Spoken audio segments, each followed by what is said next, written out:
Bam. All right. Wow, that was easy. Easy timing. Easy. Dude, what's up?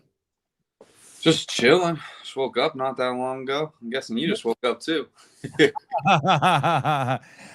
You can't tell. You look ready to go. Is this like your favorite time to podcast? No. No. 7 a.m. is good. 6:15 is a little early. 6:15 is a little early. Squoze me in there. I see. When you is there a perfect world is there a perfect time to wake up? Like don't wake up until you wake up. Like I get up because like I got shit I'm trying to do. But for like in your position, are you like, okay, I'm gonna go to bed at 8 every night, and when I wake up is when I wake up? I mean, that sounds like a dream life. Is that your life? Yeah. Usually, like I'll set an alarm for like 9, and then depending on when I go to bed, that can be like up to 10 hours of sleep.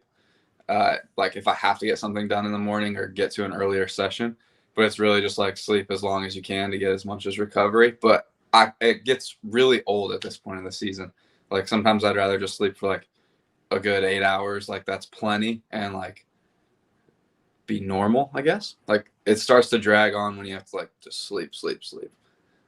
God, I'm not even sure if I understand how that works. Well, sleeping's good because you're healing, right? Yeah. That's the whole thing. You put in the work, and then to get the best return on it, you sleep. Yeah. You get exhausted every day. But yeah, right. Physically and mentally? Yeah. I think like last year I didn't do. This year I'm doing a better job of like when I wake up, I just get up. Last year was like, no, you have to get 10 hours of sleep or else it's like a waste. And so I was like forcing myself to go back to sleep, and it was just my quality of sleep went down. And now if I sleep a little bit less, then my quality is better and I actually rest more. So. I'm trying to think what that's even like to force yourself to go back to sleep. So like maybe you'd be asleep 8 hours, you'd wake up, you'd see what time it is, and then you'd be like, okay, close your eyes, Dallin. Yeah. And then you just doze off again. Try and relax as much as possible. Yeah. Go back to sleep. Hey, it sounds awesome. It's a shitty life. I see a clock at night, and when it goes past 10, I know the quality of my life, and I'm not in bed, I know the quality of my life is going down. Your day getting worse. I just know that I just lost every minute I'm awake on that end is when I'm not going to be sleep I'm going to lose. When do you go to bed? I usually try and get in bed at like 10:30 and read for a minute. But I'm like 9:30 is when I start like take the dog out, get ready for bed, last like my snack before bed, that type of stuff. King size bed? No other option. and you sleep in the same bed as your wife? I do. Yeah. Do you think that you would sleep better if you were in your own bed? Be honest. Diagonal. No. when we first got married, I'd say yeah, it was just like you can like feel someone's like sitting on the bed. But now it's like I'm so used to it, it's so normal. I would prefer that she's in there. Yeah, it's crazy. If I'm going to be completely honest, I mean, I sleep. I sleeping by myself. There's nothing better. I would just go to hotels when I'd work and travel, and I'd be like, oh my god, and I would sleep diagonal on king size beds. Anything, yeah, totally, just full like this, just like a big X across the bed. Yeah, I don't give a. Spread your legs. Yes. It must be amazing being on this team, Dallin. All of you, the synergy must be nuts, right? Everyone's just so proud of everyone. Yeah, I would say like we're all very serious competitors, but we're all rooting for each other. Like we'll do a workout, and it's like I'll tell James, like if he saw me do it and he knows my time, I'm like, hey, go try and beat this. Like that'd be pretty impressive. Like we're rooting each other on, especially as semis. Like I know going into the last event, I already had a spot, and like going into the last day, like Emma and Danielle basically had their spot locked up mathematically, and it was like all I wanted was James and Fee to make it in that last event. And I think that's a cool thing to be a part of when it's such an individualized sport and there's still some team aspect to it. It's fun. I mean, it's brought a lot of eyeballs to the Brute camp. I mean, there were already a lot of eyeballs there. You guys are a wild group, really different, and draw on a lot of different people's, what people like in a team or in athletes, and yet you're all together. But for you all to go is nuts. How many coaches are there? How are they going to do that? There's Torres and Dom, right? Some guy named Dom. Yeah, some guy named Dom. Yeah. Are you asking at the games? Yeah. How are they going to manage 5 of you? Yeah, so we'll have Matt and Dom, and then Coach DC. He's with Brute as well. Okay, I've heard of him too. Okay. Yeah, he was in Naples for a little bit, and now he's back in Switzerland. So he'll fly out. He meets us there Sunday. And then Al, Fee's fiance, is going to get a coach's pass as well. And then we have one more coach's pass. We're still trying to figure out what the best situation will be. Like mostly like Al's going to help Fee. I'd imagine with food and just like debriefs, and if any of us need someone to talk to, like Al's going to be there. Where Matt and Dom and DC are going to provide most of the coaching. And I'm okay. It's kind of like filming. It's interesting. There's like the water guy and the food guy are crazy important. Yeah, exactly.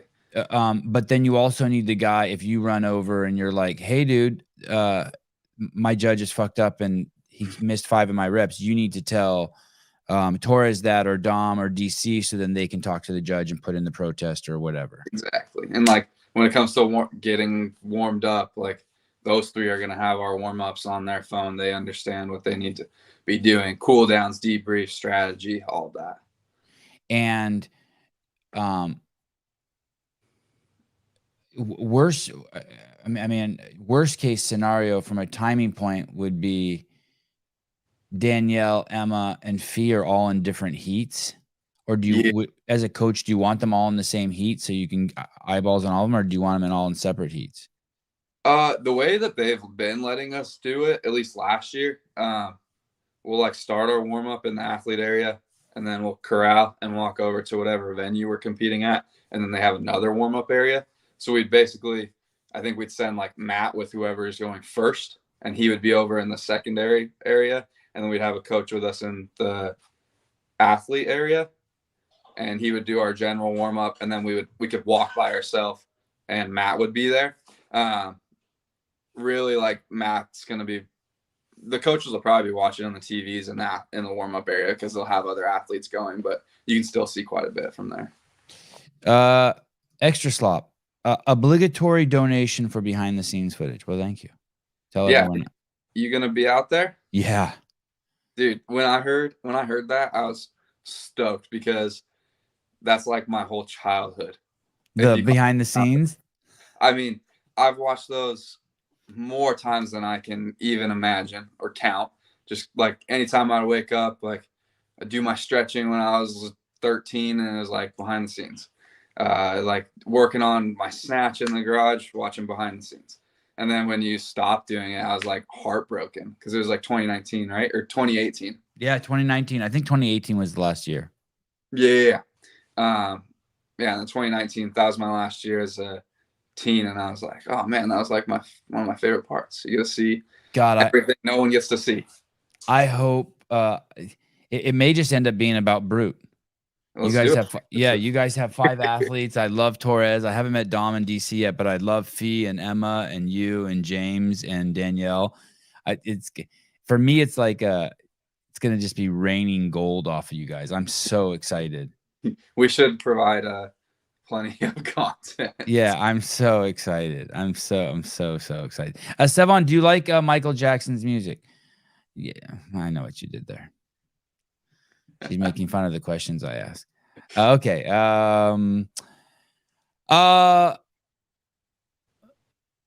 Sevan thought about going up to the attic and pulling out the old Every Second Counts DVD just for old times. I think it's on YouTube now. You can just watch it on YouTube.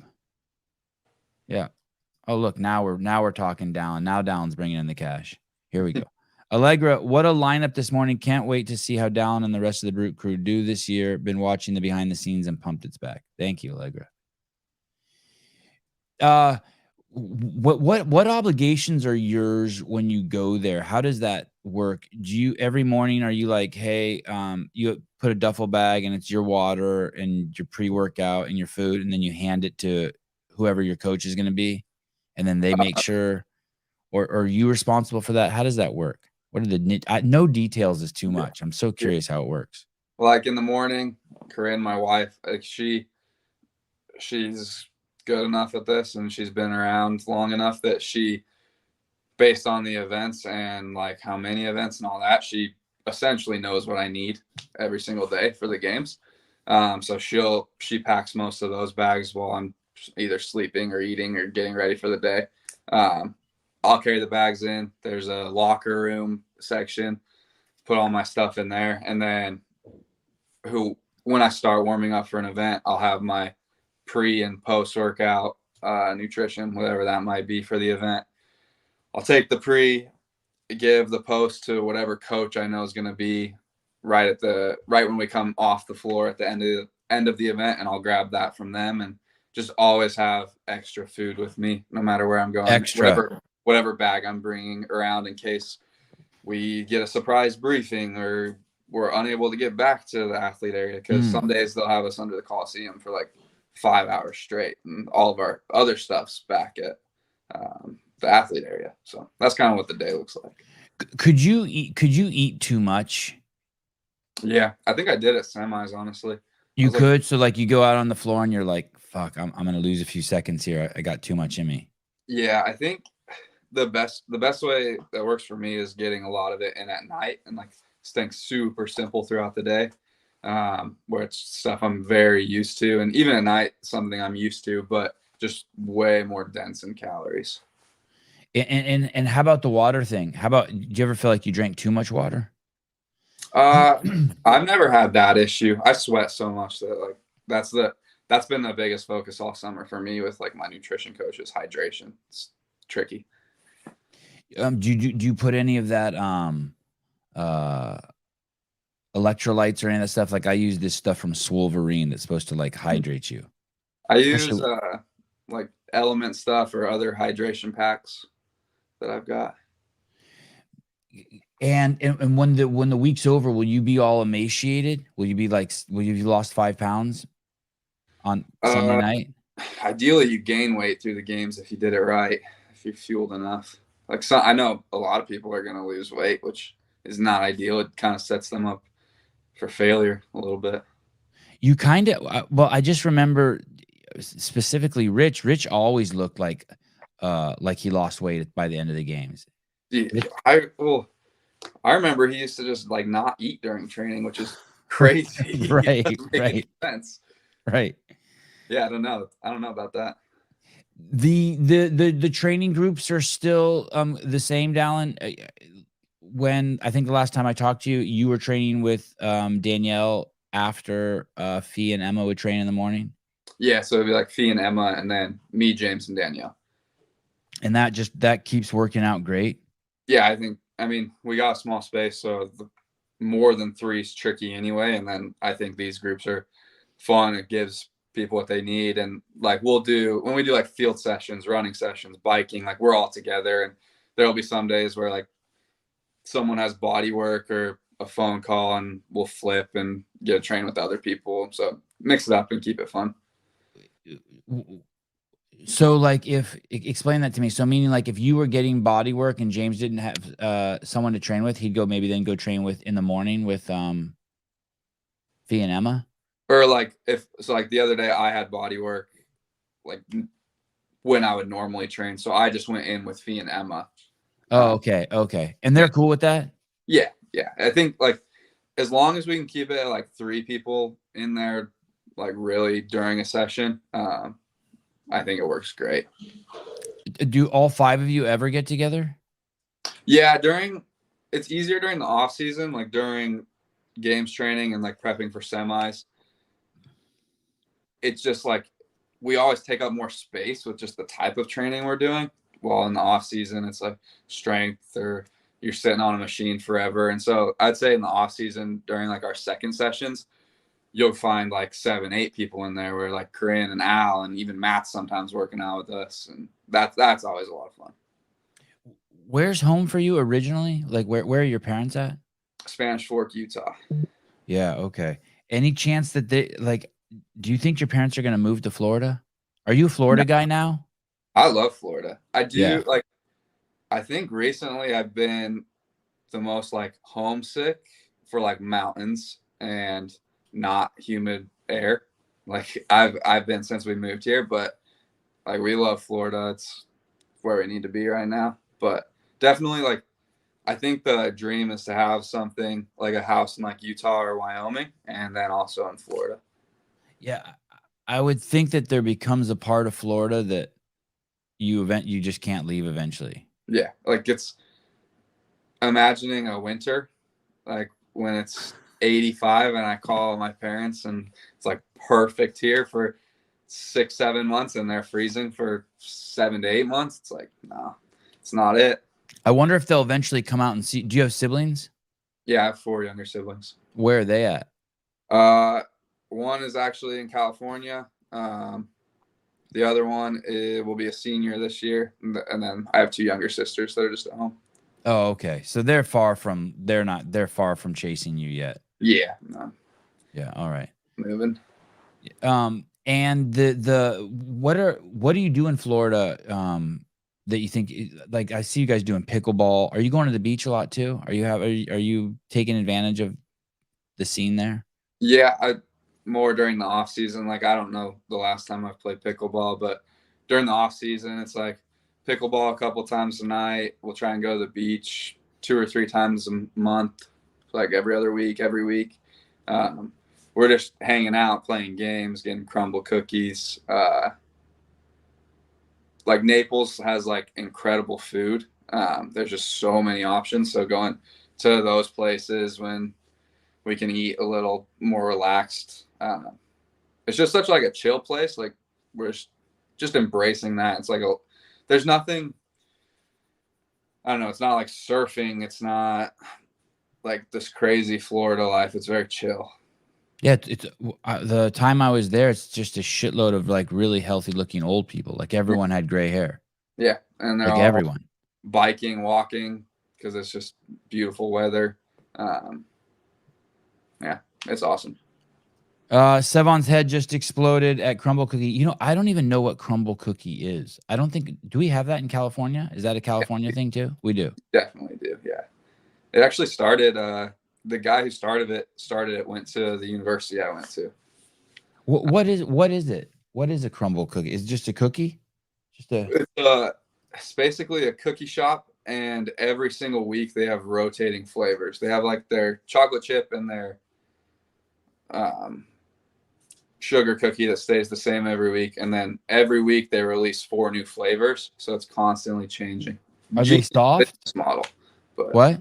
it's like an incredible business model because it's like you could crave it every 2 weeks and just go get the same cookie, but they release a new cookie or 4 new cookies every week, and you just have to try it even if it looks disgusting.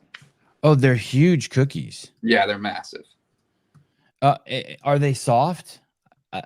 Some of them. I don't like a cookie unless it's chewy. I mean, yeah, it's like that's where you get tons of variety, and like some people hate one flavor, some people love it. So every week we rate them, and you rank them 1 to 4 and which ones, and then there's usually arguing, and every once in a while someone will throw out a 10. That's a good day. Hey, think of all the dumb people who've had kids have had the idea of like starting a lemonade stand or making cookies and selling them. And this dude Sawyer Hemsley. Yeah. You went to school with him? No, he's quite a bit older than me, but we just went to the same school. 330 locations. Holy cow. Yeah. They exploded. Wow. Okay. Yeah, I don't know that. But everyone talks about it. It seems to be a huge hit in the CrossFit group. Yeah, I don't know. He should tap into that because everyone loves it. He looks buff too. I don't know much about him, but he doesn't look like he eats too many cookies. Eat too many, yeah. Do you guys ever get Danielle Brandon stalkers at the gym? Not at the gym. There's been a couple times like we were getting Italian ice one day, and they were ordering. They went and sat down, everyone else, and then me and Corinne were still ordering. And some guy, he did not do CrossFit. He comes up, like, "Is that Danielle Brandon? Is she with you guys? Like, can I go take a picture?" And like that's happened multiple times where like just random people in Naples who don't even know or do CrossFit, like will spot her out, and like they'll usually come up to someone else in the group before they go up to her. Yeah. But no one goes by the gym or shit like that. Not that I know of. They're doing a pretty good job staying secret about it if they are. You've never been in there and someone comes in with their Dallin Pepper card Their Dallin Pepper card and asked to get it signed? That is Dallin Pepper, right? Morning. Say it again. You look at that every morning? Every morning, every night. In the shower? Yes, in the shower. Look, they got a plastic case. This is the shower. Take Dallin to the shower with you. It's the shower case. Well, that's good. I was picturing that it's getting to that with all 5 of you guys there, and especially Danielle, people would start coming by there. But I guess it's not like that. And it's a really private gym, huh? There's no randos. Yeah, I mean, it's the same people. It's just in an industrial area. It's near Matt's affiliate. So, I mean, occasionally we'll get people looking for the affiliate kind of walk in and they're like, "Oh, this is not it." But yeah, nothing crazy. Dallin, you're 23? 21. 21. Yeah. And you were kids champ. Yeah, the kids champ. How many times were you the fittest kid? 3 times. Nuts. And how many times did you do the kids competition? 3 times. Wow. Which year did you miss? The first year?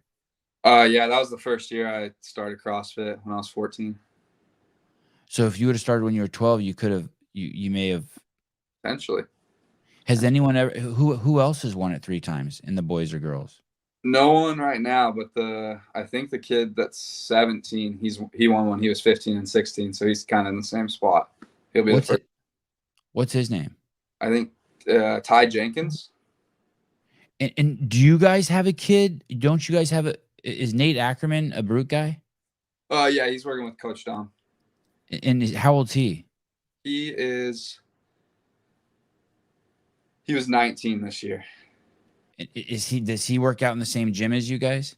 Nah, there's another gym that's like close by that's a friend's. And like Dom's kind of been training people out of there just because it's so packed. Every time Cave Dasher, every time Sevi says kid, a part of Dallin dies. I like it. It's weird how senior you feel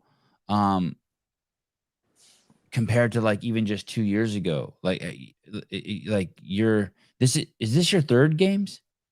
Second as an individual. I was just there last year. Man, do you feel like already like a veteran? Yeah, in a sense. I think like all 3 years I was competing as a team. It was in Madison. So like I know the venue really well. I know like that process. So that takes a lot of surprise away. But I mean, it's still definitely just my 2nd year is like in the individual division. But I think I've gained a lot of experience. Yeah. I think that people have a ton of respect for you too, like a ton. And those 3 years, doing the teenage division, they count. Yeah, like they got to count for something. Like I learned how to compete. It's still like the best in the world for where I was at the time. It's still nothing like it's not really comparable at all to the individual division, but there's stuff to be gained from it. Dealing with the days, how to eat, like you said, how to compete, the crowds. Yeah, exactly. Mrs. Burns, $3.99. Hey, thank you. I got your package also. Thank you. I started opening it and my wife was in the room and it's sitting on our kitchen counter. And then I was like, hey, we better open this when we're more focused. You ever do that? Get a package that needs attention, and then like you start to open it and there's stuff in there and you're like, oh, I better not open this now. Yeah. It's like it'll take the next hour of your day. Yeah. There's stuff in there. I don't think so. Barry McCockiner, does Dallin drink? Nah, I don't. 0, right? Yeah, I've never drank actually. Oh, never. Mm-mm. No, never had a sip of alcohol. No, I've decided at this point I've made it this far, and it's like Yeah, I'll just stick with it. Yeah, good on you. Another less significant question from the Peanut Gallery. Jake Chapman from the Isle of Man. Does Dallin feel the benefits of baseball caps indoors? Yes, and I rolled out of bed and came in here, so a little bedhead. Wow, you have a bidet sponsorship, Dallin? I wish. Hoppen's been trying to help me. Oh man, that would be crazy. On like the Threads app, have you seen that? The Instagram. Oh yeah. Like one of them was like, I posted, it was like, the best part about Florida summers are the water from the bidet is always warm. And then started a bunch of stuff, and then like the Tushy bidet attachment company, trying to get them to sponsor. It'd be sick. That would be amazing. You've gotten you're pretty lighthearted on your Instagram. You're funny. Yeah, I'm trying to show people who I really am, where I think I've held back in the past. A couple years ago, when I first interviewed you, you mentioned you're like, yeah, it's cool that Danielle's found her groove, and we're kind of like, hey, I hope I find my groove and can let you know, dude, you fully found it. Yeah, I'm just trying to embrace. You fully found it. Just embrace who I am. Yeah. Yeah, and you're having less. Someone said, are you Mormon? I grew up Mormon, yeah. So, but you do you drink caffeine? Yeah. Are you guys allowed to do that in that religion? I thought you guys weren't allowed to drink caffeine. No, caffeine's good. Okay, caffeine's good. Yeah. Caffeine is good. And when you say you used to be, you're not still practicing, or you're searching, or you. Yeah, we'll go with that. Okay, fine, fair enough. Save something for after the games to talk about. Yeah, there you go. Oh, no hot drinks. Are Mormons not allowed to have hot drinks? I promise it's the last Mormon question. Interesting question. Okay, good. Yeah. Lee Pinkman, he's so hot. Fine. I told Lee he does our body work, and he wanted me to make sure I say that he knows how to touch us. Perfect. Lee, you know how to touch. He does all of you? Yeah, we all go there weekly. There's a couple places we go, but Lee's like, that's where we go most of the time. All 5 of you? Yeah, I think Danielle not as much, I think, but everyone else is like a weekly kind of thing. Why do you do body work? Does that stuff really help? Yeah. I mean, there's only so many things I can do, like stretching and like mobility tools that I have around, and I'm not smart enough to do a couple things. Is it do you think that if you didn't do it, you would have what do you think the consequences would be? Like more injury, stiffer, more sore? Yeah, I think you can get away without doing it, I guess. I'm sure people do. But why take the chance of, if like something's nagging, like just go get it taken care of by someone who knows what they're doing, and it's probably not going to be nagging for much longer. Do you remember the first time you had body work? Yeah, I cried. Oh, you did? How old were you? It's like 14. I got like a deep tissue massage, and the massage therapist like stripped my IT band with her elbow. And is that in the front? It's like between your quad and your hamstring. Oh, in the back. Okay. Oh, I was thinking psoas. Sorry. Okay. That's not great either. But like going down into your knee, and just, it's so uncomfortable. But you feel better when it's done? Yeah, it's like immediate relief. Wow, crazy. I don't think I've ever had a massage. You should get. In my Hiller massaged my shoulder once, or my bicep. He massaged my bicep once. That's it. Hiller's probably great at that, right? I enjoyed it. The other one, like another guy we go to, like, will strip my diaphragm, or like release my diaphragm, and he goes up under my ribs, and that's probably the other most uncomfortable thing. Oh my God. So he's pushing in there. Yeah, he's like pulling up and like pulling the muscle off the bone, essentially. No shit. Yeah. Wow. God, look, Eric Wise, it's painful. Yeah. Eric knows. But you feel better. Yeah. Like the diaphragm one, like lets you breathe better too. It's pretty weird. Yeah, I was gonna actually ask you that. I was thinking maybe it was a dumb question, but does your voice sound different after he does that? Not your voice, but you can definitely like, if you were to go run before and after, you could like tell a difference where everything just is like more opened up. You think the Brute Camp is because of where you're at? There's benefits to it being in Madison, the heat acclimation you have. I was talking to I don't remember who it is, Semenoff or someone went to Orlando for a couple of days to acclimate to the heat for and then Jay Crouch is in Nashville for a month. No, I think we have a huge advantage because as hot and humid as Madison gets some of those days, like this summer, and I'm sure every summer here is just brutal. Like if you're outside doing anything past 10 in the morning, you're dying a little bit. But you do it. Yeah, we'll do some stuff like our big track and field sessions. We do try and get done in the morning because it's still 90 degrees and super humid. But we'll do outdoor stuff. We'll run and bike and do some sort of outdoor training in the middle of the day, at least once a week. Do you ever do anything where you're like, okay, guys, this is going to be heat exhaustion day, and he takes you out and tries to really put it to you, like have you do like a Murph or some shit at the track? That's basically every day here. Oh, it is? Okay. Not on purpose. It just Damn. happens. ESC Sounds, this dude's gonna win the CrossFit Games. I like Harry. Harry's a good dude. It does feel like it's I don't mean to put pressure on you, but it does seem like you're on course, like it's an inevitability. It's only a matter of time, right? Yeah. And maybe sooner than people think. Hey, this story that Fee Sagafi has, where I think she went out there and she was going to do 180 pound snatch, and she puts an extra 5 pounds on. Yeah. And that's what gets her to go to semifinals. If it wasn't for that, just this bizarre move that like she can't even like really fully explain. Yeah. But it sounds completely insane. But Yeah. she does it. I remember I was still at the venue and like all the girls were in the last heat because I was getting body work and eating some food. So I ran over to watch with Matt and Dom and DC, and we knew like that was kind of a make or break event for Fee, and we saw her load 185 like last minute, and when she hit it, I've never been like more hyped. Everywhere. I'm sure people were watching us like, what are they doing? Like it was pretty sick.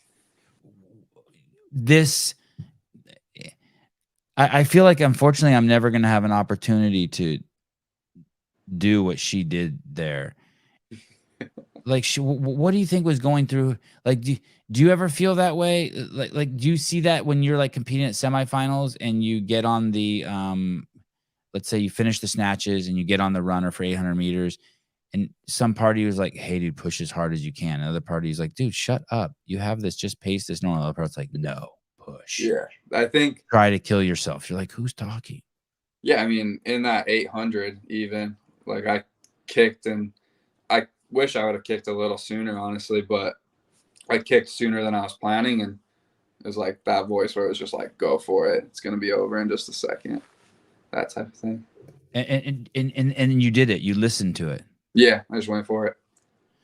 And do you have to take those risks to win the games? Will there be a time this weekend where it's like there's a plan and it's a good, 7th place finish, but something inside you is going to be like, hey, dude, do you want to take third in this? Do you want to try to get first in this? I think you definitely have to take risks, but you have to know yourself well enough to maximize the points you can get in each event. So like you'll have your game plan, and if it's a workout or you see something in the field that makes you think or know like you can just send it for a second and abandon the game plan, then you definitely have to do it to come out on top. Do you like more events? Do more events suit you? Are you a guy that prefers the more the merrier? Yeah, I think so. Is that because you're young, you think, or just the kind of athlete you are? I'd say more the athlete, because like at semis, I was I try and be very consistent. And the more events there are and the more consistent I am, the more chance someone else will fall on something. A ninth, a fourth, an eighth, a seventh, a ninth, a seventh, a first. A first. Yeah. Damn. Tell me about that event. Event number 7, that was the echo bike, toes to bar, and then carry that big ass bag. Yeah. 3 rounds. What's the plan going into that? Go as hard as you can. That's one where it's like, I mean, that's a great example. Roman was like 4 or 5 points behind me or something. It was basically whoever beat the other person would end up on the podium. It's like you're lining up against Roman. He's known for machines, so it was just go for it because no one's gonna really care if you take 4th or 7th. Like you're still going to the games, and so it was like just try and get on the podium and see what happens. Yeah, that's crazy. What a good group of guys, right? Dallin Pepper, Jason Hopper, Roman Krenikoff, Alex Vigneault, Luke Parker, Tyler Christoval, James Sprague. Oh, Tyler didn't end up making it, huh? No, I don't think so. Yeah, but it is a good group of dudes, and we have a lot of fun in the back for the most part. Samuel Cornway, Will Morad, Noah Olson. Oh, Jack Farlow. Jack Farlow's going to the games. Yeah. You know him from the teenage comps? Yeah, me, James, and Jack were all there in 2019.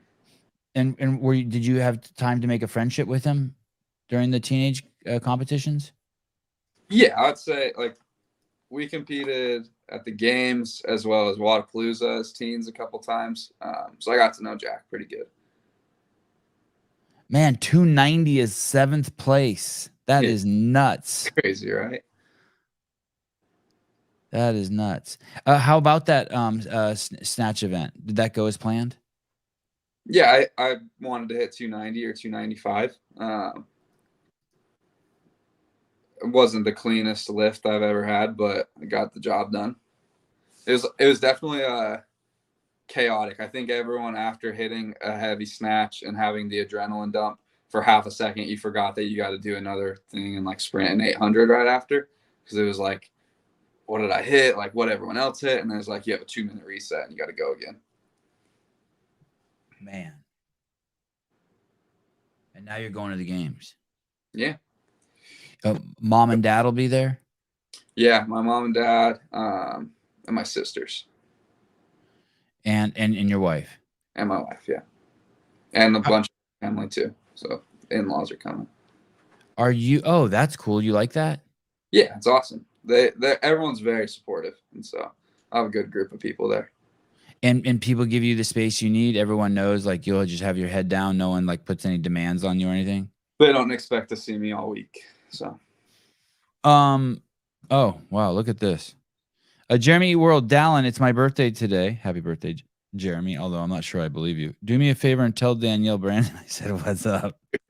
You say hi to me first. I know, what a just ruthless. Oh my god. Yeah, he's gonna have Danielle go to your Instagram and I'll have her put it on her story or something. Yeah, he's such a good dude. That's his first thing. What have you guys stopped training yet? Like, has it like tapered way down? Yeah, we're on deload again, so just one session, usually shorter, keep it intense, and then some extra accessory type stuff just to keep the body feeling good. Do you notice mood difference in people in the camp? Are people more shorter? More moody? Yes and no. More, yeah, short. I'd say shorter is the right word, and it's dependent on the day. Like, I'd say last week I was more stressed than I am this week. I'm feeling really calm right now, and it's like day by day with all 5 of us. So you'll catch one or at least 2 people feeling that way every day for the next week. You notice it from the coaches too?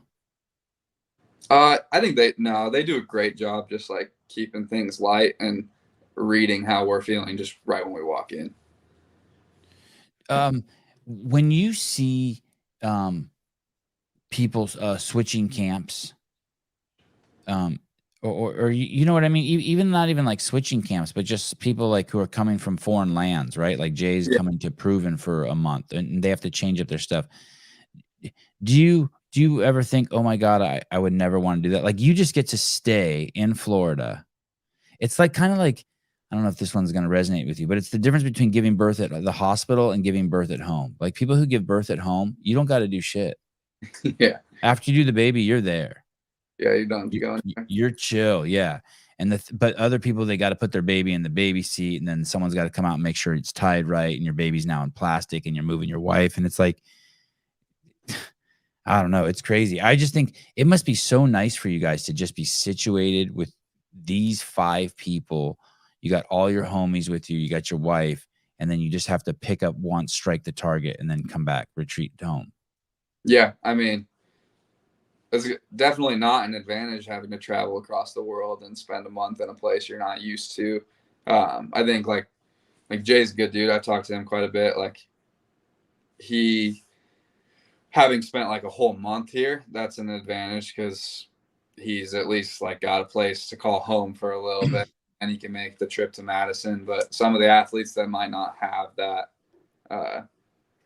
as an option where they got to come out like or just a couple days before and head straight to Madison. It's huge time change. They're just not at home. Everything's completely different. It's definitely a disadvantage, I would say. Yeah, you are friends with Jay Crouch? Yeah, we talked a lot like during quarterfinals and semifinals. And when you say talk, you actually talk to him on the phone? No, I just messaged him. Okay. Yeah, he's cool. He was on last night. I really like him. Yeah, he's a good dude. Actually, I met him flying to the games because him and Rob Forte, their team was training in Utah before the games in like 2018, and we were on the same flight. And so they've been like Rob and Jay both like since then have always like reached out, and they're good people. It was Jay competing as a teen? On a team. Oh, team. Oh, he was then. Okay. Yeah, he's cool as shit. I really like him. I hope he does good too. Yeah, he's a good dude. All right, man. Well, thank you. I really appreciate you taking the time. I know this was crazy last minute and the scheduling's been tough, but thanks for making this time for us. Yeah, you guys are busy. Appreciate you. Yeah, we're gonna see you. I'm pumped. Say hi to everyone for me. To tell Dom and DC can't wait to meet them. Yes, sir. Will do. We'll see you next week. All right, brother. Thank you. Later. Bye. Ooh, I almost put end broadcast. That would have screwed the whole show up. Get to the chopper. Dallin, Pepper, and I having a chatty, fast discourse. That was fun. We got his buddy James Sprague coming on tonight. Today's my big day. Dallin, Luke Parker will be here in a minute. Should we look over at Luke's Instagram? And then Paige Semenza, who I'm the most prepared for. I knew she was going to be last. I've never talked to her, so I really dug into Paige's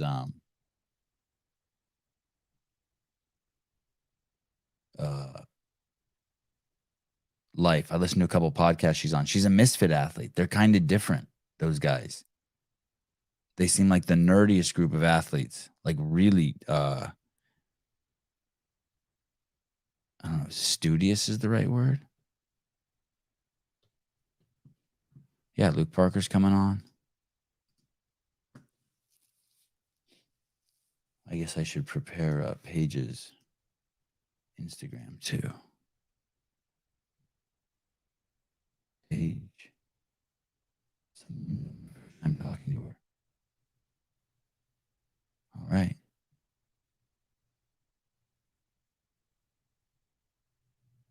There was this girl, man, Paige looks just like this girl. I wish I could remember her name, who used to compete out of Denver. Way back in the day, 2008, 2009.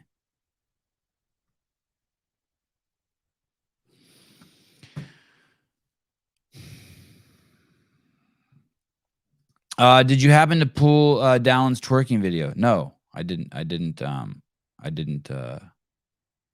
missed the twerking video. Luke is the real deal. Yeah, man, he really is, right? Blake Smith. I had no idea Honestly, I had no idea he would come this far. It's crazy, dude. What's up, brother? What's happening? Hey, big fat congratulations, dude. Thank you. You made the Hey, leap.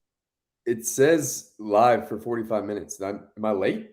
No. I was on with who was in here? James Sprague. Dallin Pepper. Dallin Pepper was just in here. Okay. I just want to make sure I wasn't late. Mr. Pepper. Yeah, Jesus, dude.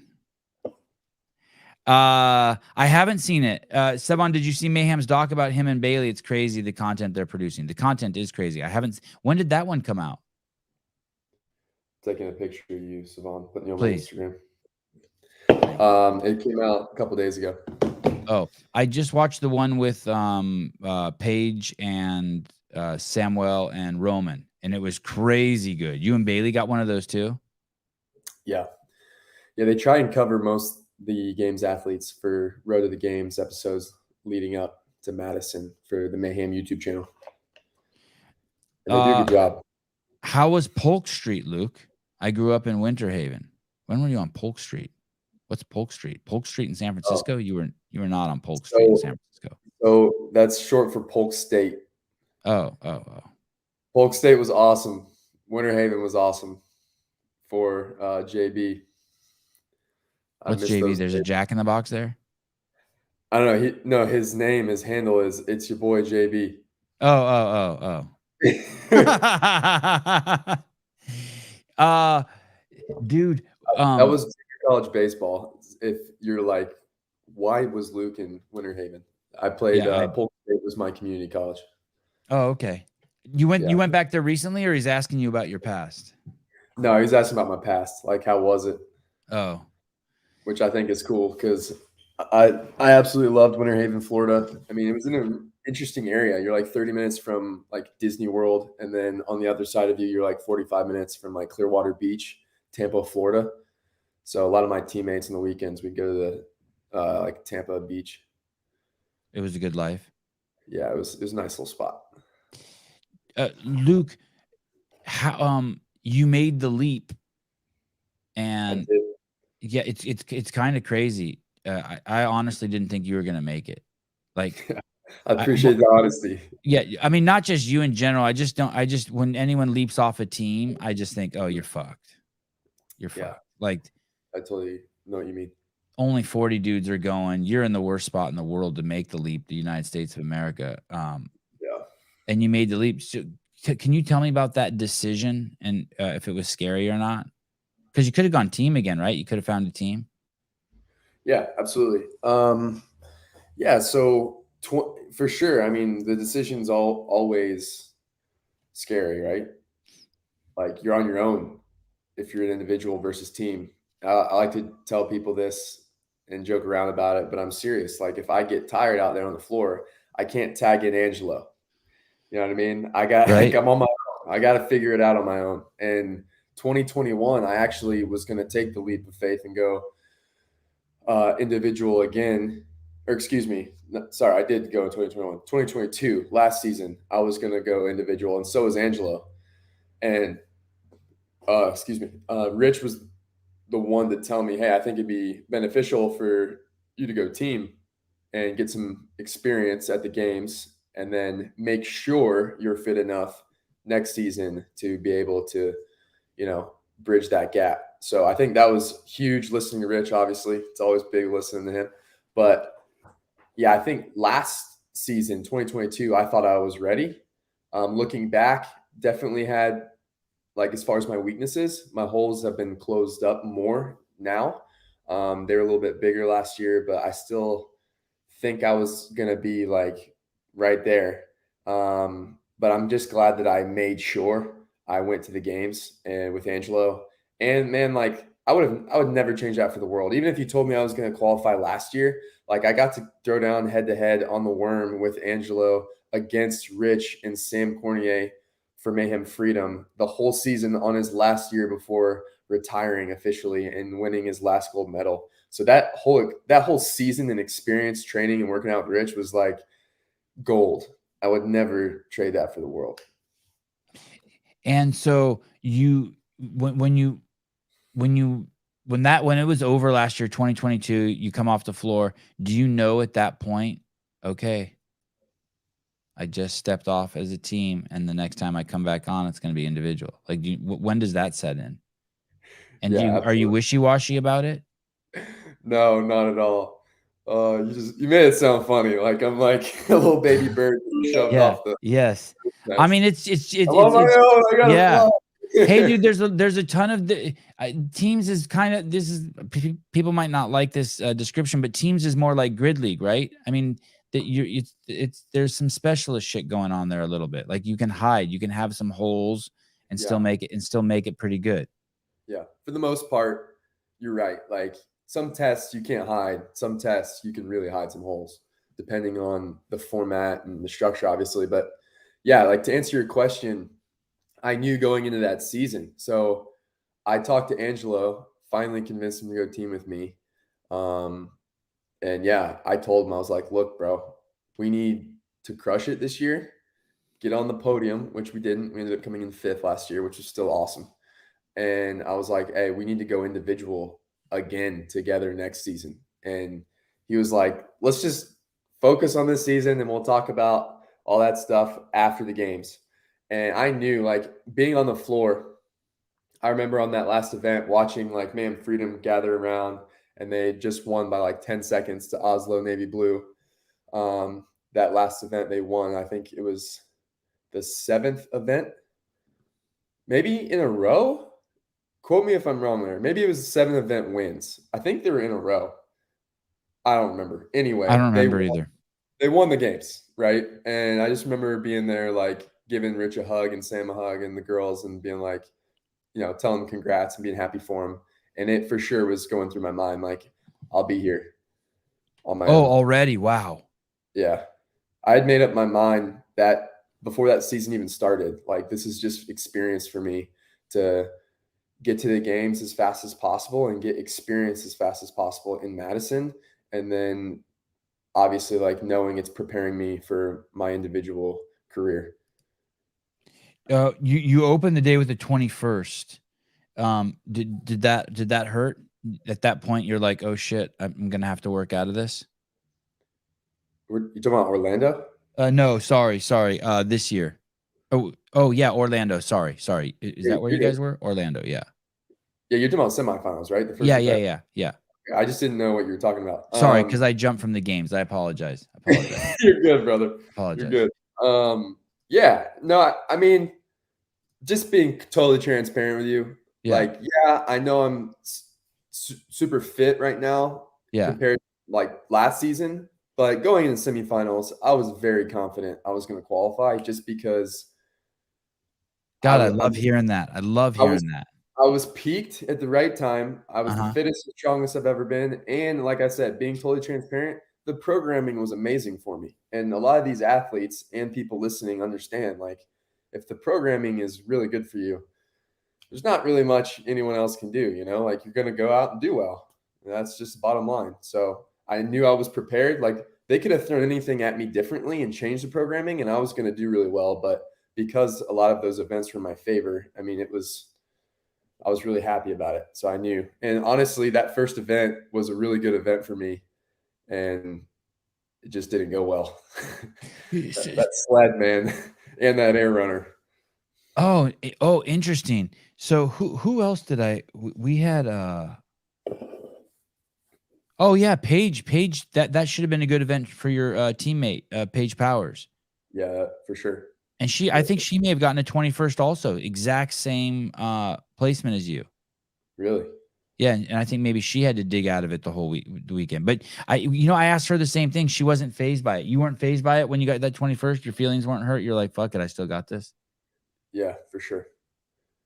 I mean, it was frustrating because I'm like, man, like, you never know, right? You're in the heat of battle, but obviously, like, when you're in the heat of battle, you want to be the most positive as possible. So you have thoughts that cross your mind, like, man, I hope that 21st doesn't come to bite me in the butt later in the weekend because I just lost points right there. But I wasn't fazed because it wasn't like I came in 40th place. You know what I mean? And I knew, like the best events for me were coming up. I just thought that was going to be a really good event for me. Like I thought in my mind, I'm like, oh yeah, first event, top 10 finish, no problem. Hopefully show out and crush it and maybe have a podium finish. And I came in 21st. But I mean, it is what it is. Greg Glassman, poor Sevan, he barely slept. What the fuck? No, I'm great. What are you talking about? I'm awesome. Oh, language? Was that, am I swearing a lot? Sorry. Okay, clean that up. But no, I'm good. I'm firing on all cylinders. I'm sharp. Before I got on, I'm not gathering the context here. Have you been up since like 3 a.m. or something? I'm just charging through. I'm coming to Madison for the first time in 4 years or something like that. And That's awesome. and I get to film the behind the scenes. So I wanted to before I get there, I want to rekindle my relationship with all you guys, like have as many of the athletes on as I can again, so I can like see you face to face. And then when I see you there, we can just charge together. Let's go. I didn't know you were actually doing that. That's epic. Yeah. And I'm so pumped. Thank you. So, and for athletes, I mean, I think it's gonna be great for everybody. Yeah, me too. I'm pumped. Anyway, so so these guys are just fucking with me, telling me like I'm off my game a little bit because I'm up an extra 45 minutes early. I'm doing 5 interviews a day, and they might be right, but I'm in denial. 21st. What was the second workout, Luke? The ruck. It's like ruck, ring muscle up complex, pistols, and then you have to do like your score is your burpee box overs. That was that complex thing on the rings. Yep. Wow, you did good at that. That's a good sign going into the games, right? Because I kind of picture the games having weird shit like that. Yeah, absolutely. I mean, you never know. But as far as like having to figure things out, especially with a ruck or I don't know, there's many torturing devices, right? The games will have. So yeah, I mean, they're going to find a way to make things more difficult if it's not just more reps and more sets. So yeah, I'm comfortable with the ruck no matter what we're doing. So in that total, you kind of got to be excited about that. You took third on the snatch, 300 pounds. Yeah, that felt good. I don't know if you saw that, but I almost hit 297.5. I ended up loading the bar wrong and finally put the right weight on with, I think 3 seconds or 5 seconds. I can't remember. But I just remember like looking up at the clock and I hear the lady on the mic go, 3, 2. And I'm like, all right, well, I got to go now. And then as soon as she said 1, I picked the bar up off the ground, which that felt good, that like under that kind of pressure without really much time to gather myself and, approach the bar on my own timeline. That felt good. How many times in your life have you hit 300 pounds? That would be the first time, technically. My PR, so the only time I've ever snatched more than 300 was one time in my life, and this is actually really comical. It was the day of the 2021 games when they snatched in the Coliseum, and Guy hit 305 to win that event against Royce Dune from Australia. Yeah. And I was in the vendor village because I didn't qualify in 2021, but I did like games training with Rich's team that year and just like was hanging out watching Rich. And I was at the Army Warrior Fitness like trailer car in the vendor village like courtyard, and me and Jacob Pfaff were doing like a power hour challenge where we did these different events against each other, and we did a max snatch against each other, and we both hit 305. I actually hit 295, which that day was a PR, and then we only had 10-pound increments, and we're on like a little piece of green turf on like uneven concrete. And I was fired up. I was tapered out. Like I've been resting 4 days, watching Rich, just hanging out at the games. Felt really strong. And yeah, I smoked 305. So that was the only other time I've ever hit anything over 300 was 2021. It's just interesting. Like, I know that may not seem like, oh man, well, that must be like really heavy weight. Well, it is really heavy weight, but like we lift here at Mayhem based off RPE, rate of perceived exertion. It's a fancy way of saying, like, if I feel like I only have 70% in the tank today, I'm going to only lift, like, for example, like if my 90% lift is 300 pounds, then I'm only going to lift like, I don't know, 275 for the day. And based on how I feel for training, because with the high volume, we're like smoked. Most of the time our shoulders are burnt toast and we can't lift anything very heavy over our heads. So we have to just go lighter. But knowing that when we taper, when the time's right, leading up to competition, I mean, it's a huge trust factor, but you got to trust that, hey, I put in the work and I am strong. And that when I taper off and I feel good and feel fresh and feel strong, I'm going to be able to hit a PR or at least match my PR. So we don't lift very heavy very often as far as like trying to hit PRs and stuff during the season. Damn, that you explained that so well. That what a psychological trip that is. So you're telling me that how many times have you hit 295?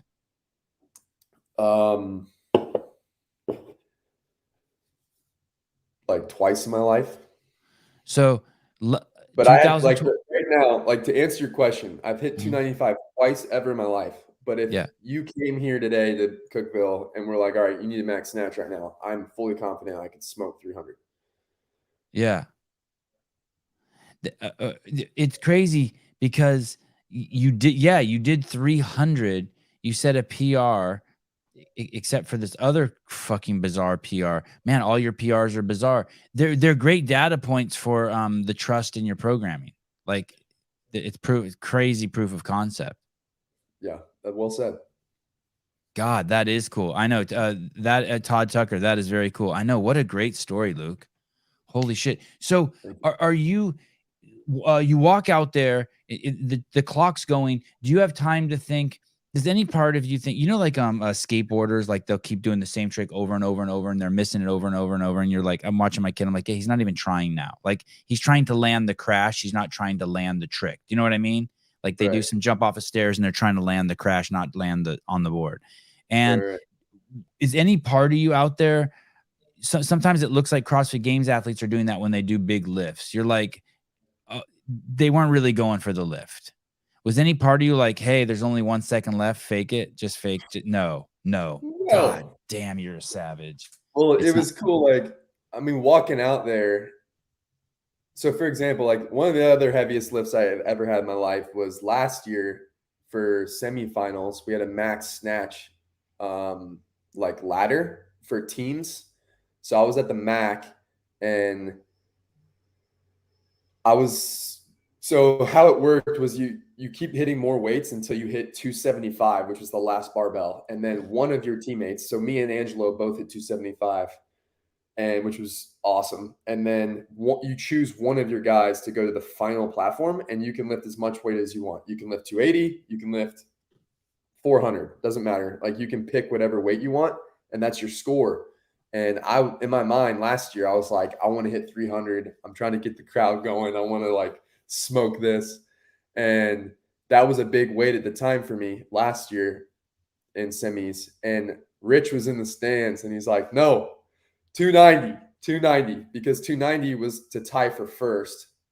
And we knew that the girls were coming up, our girls, and Sasha Nieves, one of our girls, was really good at snatching. So we knew like, if we just put her in the driver's seat, we're going to win that event. So I hit 290.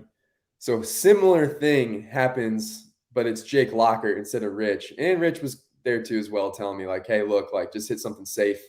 Like there's no need. Like you're in the driver's seat to qualify for the games this year. Like just hit something around 290 again. So in my mind, I'm like, you know what? I'll just go for 290, because one thing Rich has told me, if you're ever in a competition and you're about to go for 295, you need to put on 2.5s, because it's just 2.5s to hit 300. Like, don't ever put on 295. So in my mind, I'm walking up. I'm like, all right, I'm going to hit 290. I'm going to run, give myself enough time for like 4 or 5 attempts, and I'm going to hit 290. That's my plan. As we're walking out in the corral to the floor, I hear Jake? Oh, who was it? Was it Jake? I can't remember, but someone on the like Jumbotron. They're like showing the camera on. Oh, Jake Farlow. Yeah. They're like, Oh. hey, he hits 300. And I'm like, well, I'm going to have to hit 300 now. Oh, you knew right there? Seriously? Yeah. Well, I was like, well, in my mind, I'm like playing this mind game. I'm like, listen to your coaches and the people that know, like, you need to hit just 290. You're in a good spot. Like, you're still probably going to come top 5. And then I'm thinking in my mind, I'm like, but I want to win this event. Yeah. And not knowing that Jason Hopper is going to hit 305. But man, I felt so good out there on the floor. Like I think it was 280 was my second to last one. And it felt so easy. And that's such a heavy lift for me. But in the heat of the moment, I was like, man, I feel like I could hit 315 right now if they gave us an extra minute. And I put on to the plan was 300, and then I ended up putting on 297 and a half. I messed it up. I didn't put 2.5 on. When did you realize that? Well, I looked at the lady because I'm like, tighten my belt again, and you're supposed to declare the weight to your judge over here in the right corner. So I look at her, I'm like, hey, 300. And she like looks at the weight. She goes, that's 295. And I'm like, I look over, and I'm like, because that's 300 on this side. And I look over, and it was missing a 2.5 on this side. And I'm like, oh crap. So I went and put it on. And then, like I said, Did you reset your belt or no? Oh no. Like I literally put it on, put the clip, take a step over, put this hand on the barbell, put this hand on the barbell, and pick it up. Oh my God, dude. Crazy. Crowd go crazy? I mean, yes, the little section behind me and like my friends and family over here. But, like not really, because I'm in the last little thing. Yeah. And the camera and everyone's focus is on Jason Hopper because he has his time. He's cool, calm, and collective, like you're supposed to be, right? Because Yeah. you put on the right weights, and he's like taking his time with his belt, his chalk. I don't know if he was doing this or not, but all the focus was on him because he had 305 on and he smoked it. I mean, it was a beautiful lift, which he deserved the focus to be on him. But yeah, it was a cool moment. Judy Reed, Luke Parker is a great storyteller. He makes you feel like you're there. Yeah, these are great stories. This is so cool to hear all this. Man. And then you make that lift. Hey, do you ever see your judges give emotion too? Like, is your judge happy for you, or is she just like, good? Oh, she's laughing because oh man, she's like flipping the little like paper things to show the right weight. Yeah. And she had 295 on there, so she flips the 2 to a 3. So then the time I'm like holding it over my head and like slamming on the ground and like cheering or whatever, she has it like 3, like I hit 395. So she's like she's laughing and she's just like fumbling through the numbers, like trying to show the right weight, which I thought was funny because it happened so quickly. Like the time I put the clip on, I pretty much put my hands on it and lifted it. So it was like she's just trying to put the right numbers on, which was funny. But yeah, I mean, they're not really supposed to get emotional, and I don't remember my judge getting emotional as far as like cheering or anything, but I remember them coming up to me and being like, that was awesome. Nice job. Mike, Pool Boy, I remember seeing that in person. It was nuts. I got a half chub. Oh, that's nice. Let's go. Yeah, that's cool. Give the people what they want. Yeah, people. It's you know, like when you crash on your bike or something, or you fall down, or like and there's no one there to see it, and you're like, man, what a waste. I just ate shit on my bike. No one got to see it. There's no video of it. I always felt like you know what I mean, or like you drop your cell phone and it breaks and no one saw it but you. I'm always like, what a waste. Like Yeah. 20 people deserved it. So it's cool when people like, yeah, I remember that. Like they got to actually live like, oh shit, Luke's not going to make the lift, and then you got it.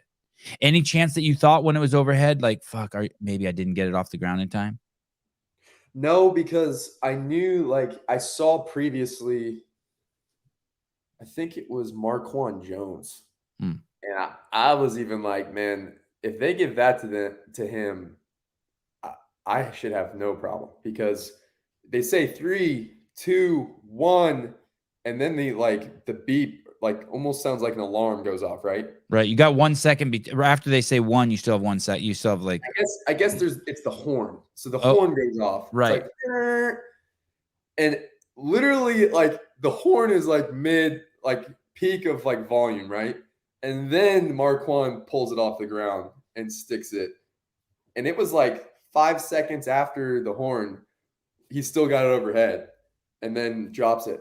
But man, I was like, all right, what? Because I didn't know if they were going to give that to him or not. And I think they ended up doing it like a heat or two before mine. So I was like, all right, I should be fine if I pull off at 1.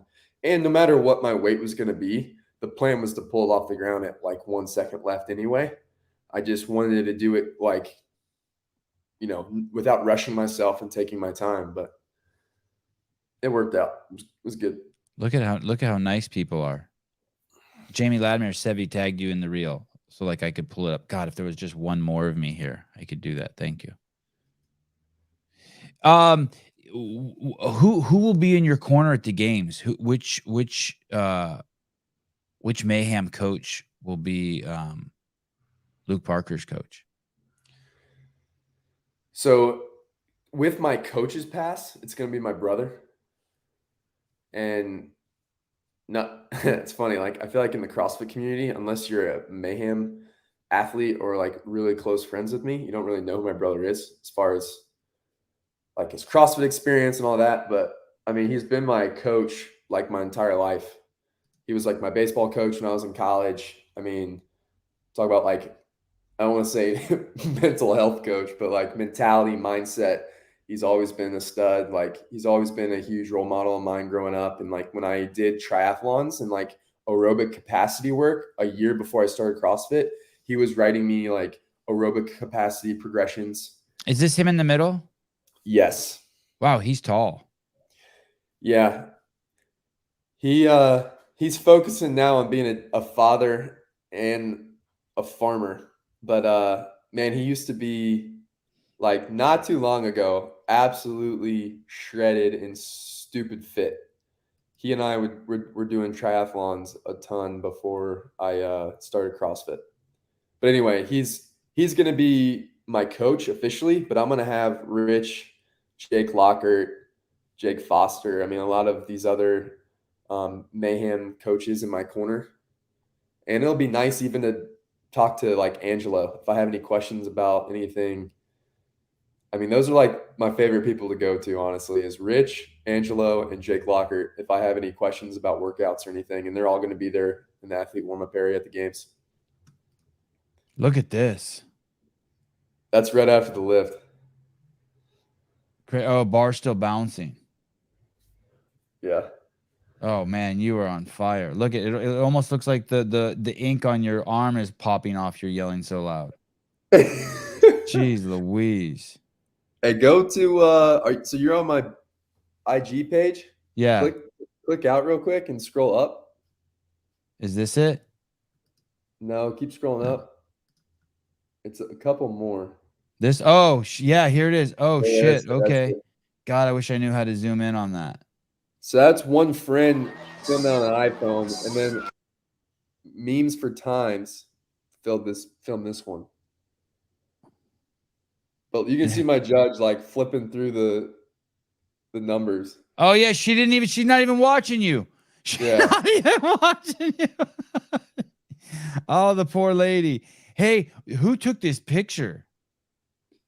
Well, it's funny because like, that picture was our media guys. He killed it. Through people's like, through fans and stuff because they weren't allowed and there was no like media area in Orlando. Yeah.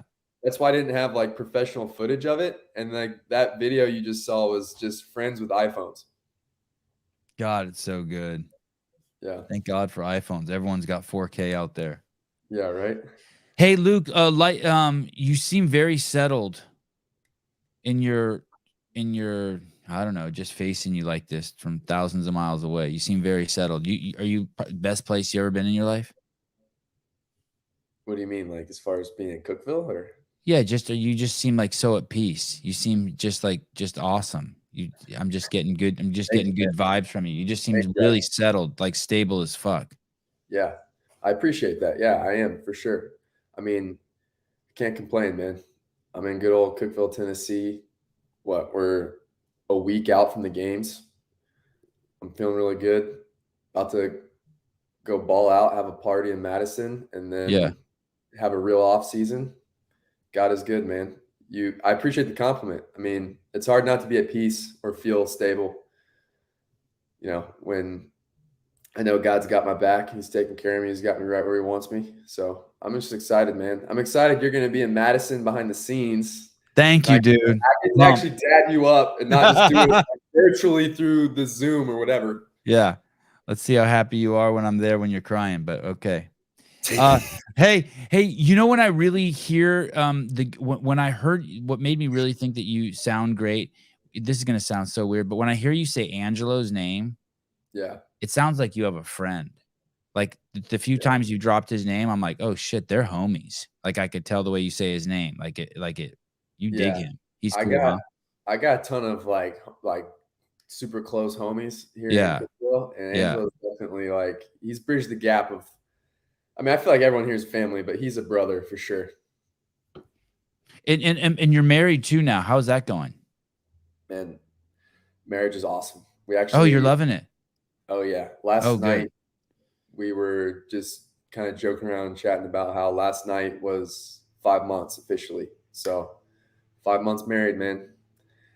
I haven't upset my wife once yet, so I got to figure it out. and she's in Cookeville too? Yeah, she's in Cookeville. She lives with me, so yes. And that's is Cookeville home for you now? Do you think you're a Cookeville guy? You think you'll raise your family there and like that's gonna be? Yeah, I mean that's a good question. I mean, this is what I tell people. Look, I don't know where I'm gonna end up. I don't know if next year I'm gonna be living overseas or wherever. I'm gonna go wherever God leads me. And right now, I'm competing in CrossFit. And if I'm gonna be competing in CrossFit, there's no better place to be than Cookeville, especially with this family that I've built here at Mayhem, and obviously having Rich watch over me, make sure I don't do anything stupid. And yeah, I mean, I got a core family here. I don't know. I could see myself living here the rest of my life or just another few years while I'm competing. I have no idea, but I don't see myself leaving anytime soon. That's what I try and tell people. This you said twice now that like you basically you feel good, you trust the path God's put you on and you're in God's hands, and that's a great feeling. What about on this really micro level? Do you have a plan to accept situations that go bad at the games, like you're about to go out on the floor and your pre-workout's not there, or you forgot your shoes? Like, do you have a plan? You know what I mean? Like, do you have like a, okay, do you know what I mean? Like that also is in the plan. Don't get upset. Stay chill, Luke. Like, do you have a plan? Like, do athletes prepare for that mentally? Those little things that could go wrong that could like throw you off, but have no business throwing you off.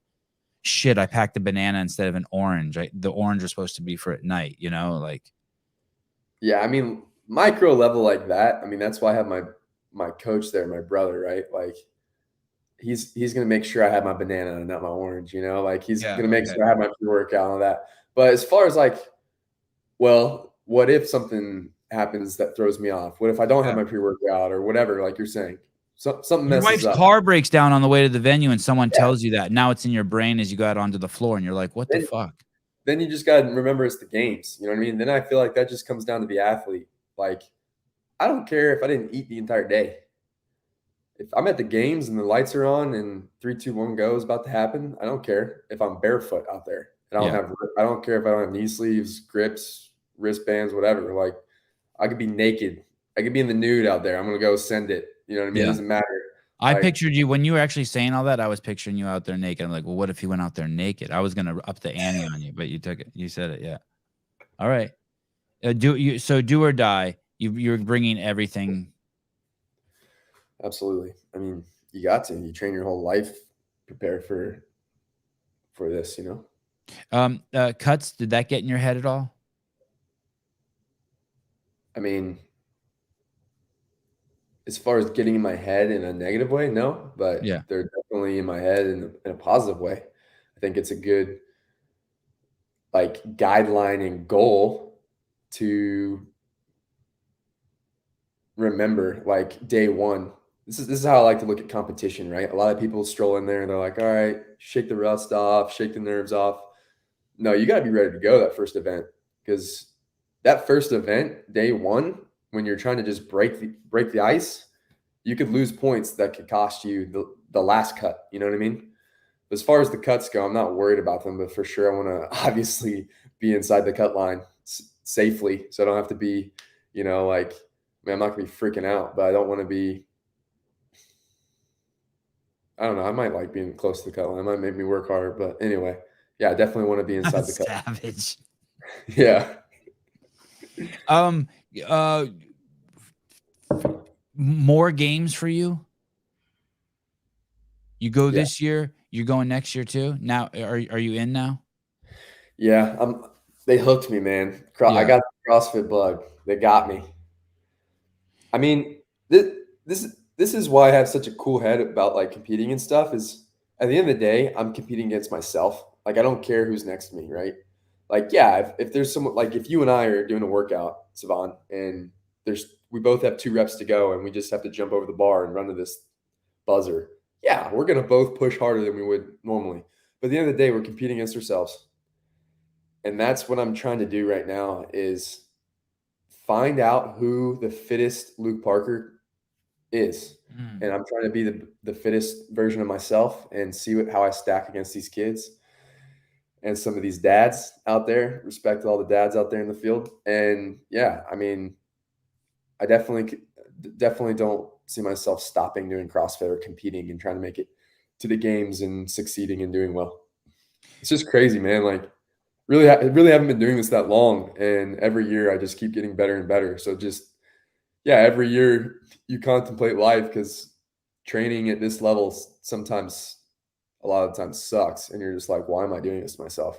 But it's cool to remember your why, and it's cool to see the progress and how far you've come just from not too long ago. And I know that you can say the same thing about yourself. Like, even with this podcast, look at your CEO podcast, man. Look how far you've come from literally last year. And then you look back 2 years, like, dude, what is going on? Now you're behind the scenes at the games this year. Crazy. Next year we're gonna be laughing, bro. This is gonna take off. It's gonna be a good thing. Luke, so let's talk about that. You came, I thought the first time I met you that you were smoking crack.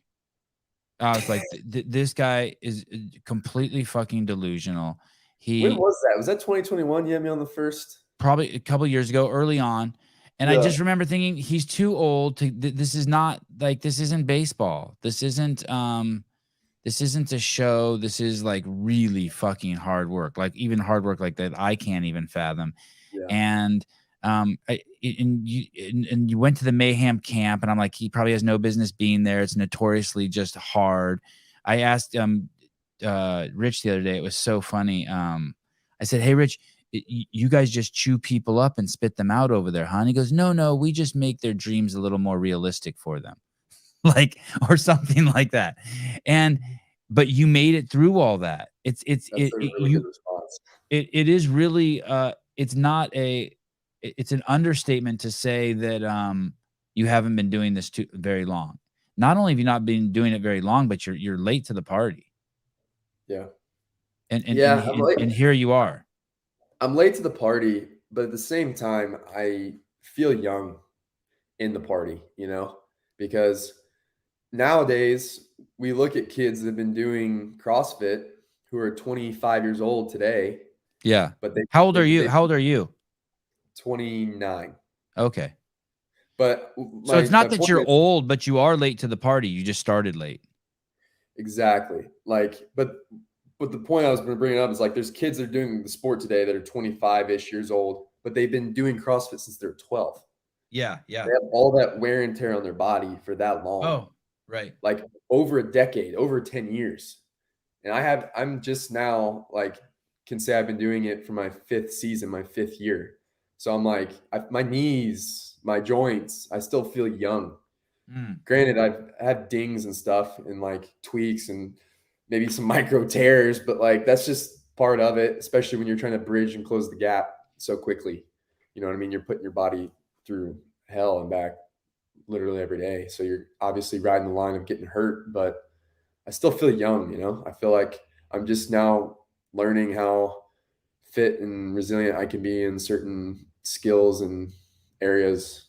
So I just like to look at aerobic athletes, like endurance athletes. They don't really reach or bridge their potential until they're in like their mid 30s. Not that I want to be doing CrossFit like when I'm 40 or anything as far as competing, but it's nice watching kind of Rich. I'm enjoying watching Rich tone it down. Well, I'm enjoying watching just maybe tone it down is not right. Pivot to biking.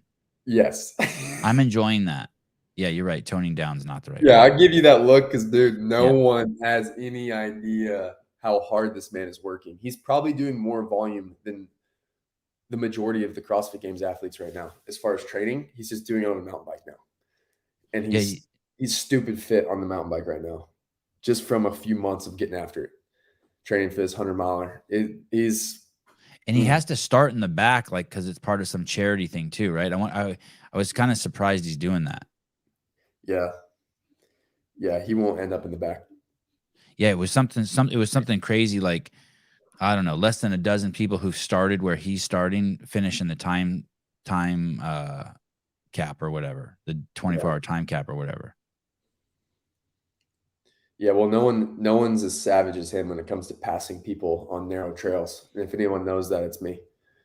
I'll never forget, like, last year, we're in this 24 hours in the canyon. So Texas, right? Palo Canyon. And we're on a 24-hour bike ride?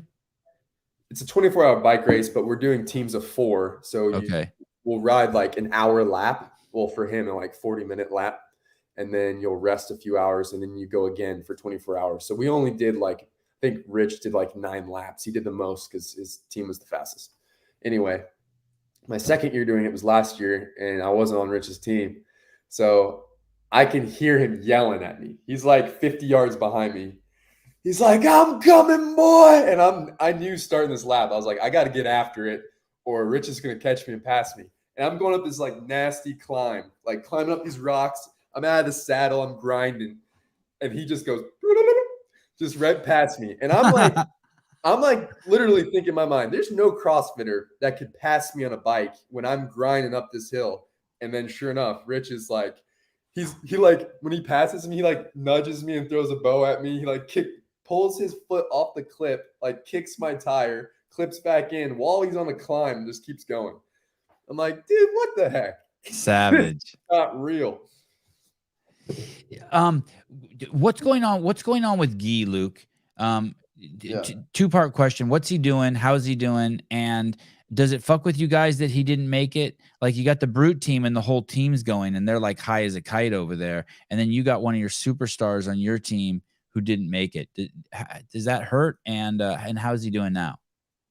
Yeah, he's doing great. I just talked to him a lot actually yesterday.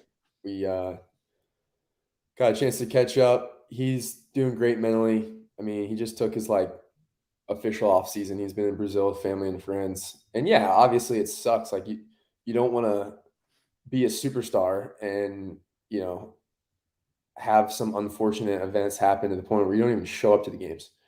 And it's just part of his story. And Guy's extremely faith driven. He's got a really strong relationship with God, and he'll tell you himself, like he feels like God's testing him because he felt like his first year he was more faith driven in his identity, and then like this past year his identity, his mind was consumed with where he was in the leaderboard and not where his identity was supposed to be. And then he just felt like God's really testing me, like, hey, if you're gonna put your faith and trust in me, then all right, you're gonna go a season without going to the games. And I want to make sure that your faith's still strong. And he feels great mentally. He's like, look, I get a whole year to just get my mind right, get my body right for next season. I get to plan my whole calendar year the way I want. I get a real off season. I get extra time to rest my body compared to some of these athletes who are competing right now. So I know he's got a good head on his shoulders. And not to get too nitty gritty in the details or make excuses or anything, but it's just tough. I mean, if there was Z scoring in that semifinal, he would have smoked those other guys. I mean, you look at that second to last workout, like he beat everyone by like 5 minutes. Like second place guy, I think was literally like, if it wasn't 5 minutes, he was at least 3 minutes behind Guy's score. And yet he's like only 2 points ahead of that guy. You know what I mean? And there was only like a handful of guys he's actually competing against in his semifinal. So it's just tough. Like you can't bomb one event. He almost has to literally win every single event to qualify because there's only 2 spots, which is just rough. But it is what it is. And he's got a good head on his shoulders. And I know he's going to come back in 2024 and be the star that he is and put on a show for the fans. He's definitely missed. That's crazy that you mentioned Z score. As Will Brandstetter says, Tyler Watkins just wet his pants. Yeah, I agree. Jesus, look at that. Look at, there he is, Tyler Watkins. Luke was the winner of the first comp to use Z score. My God.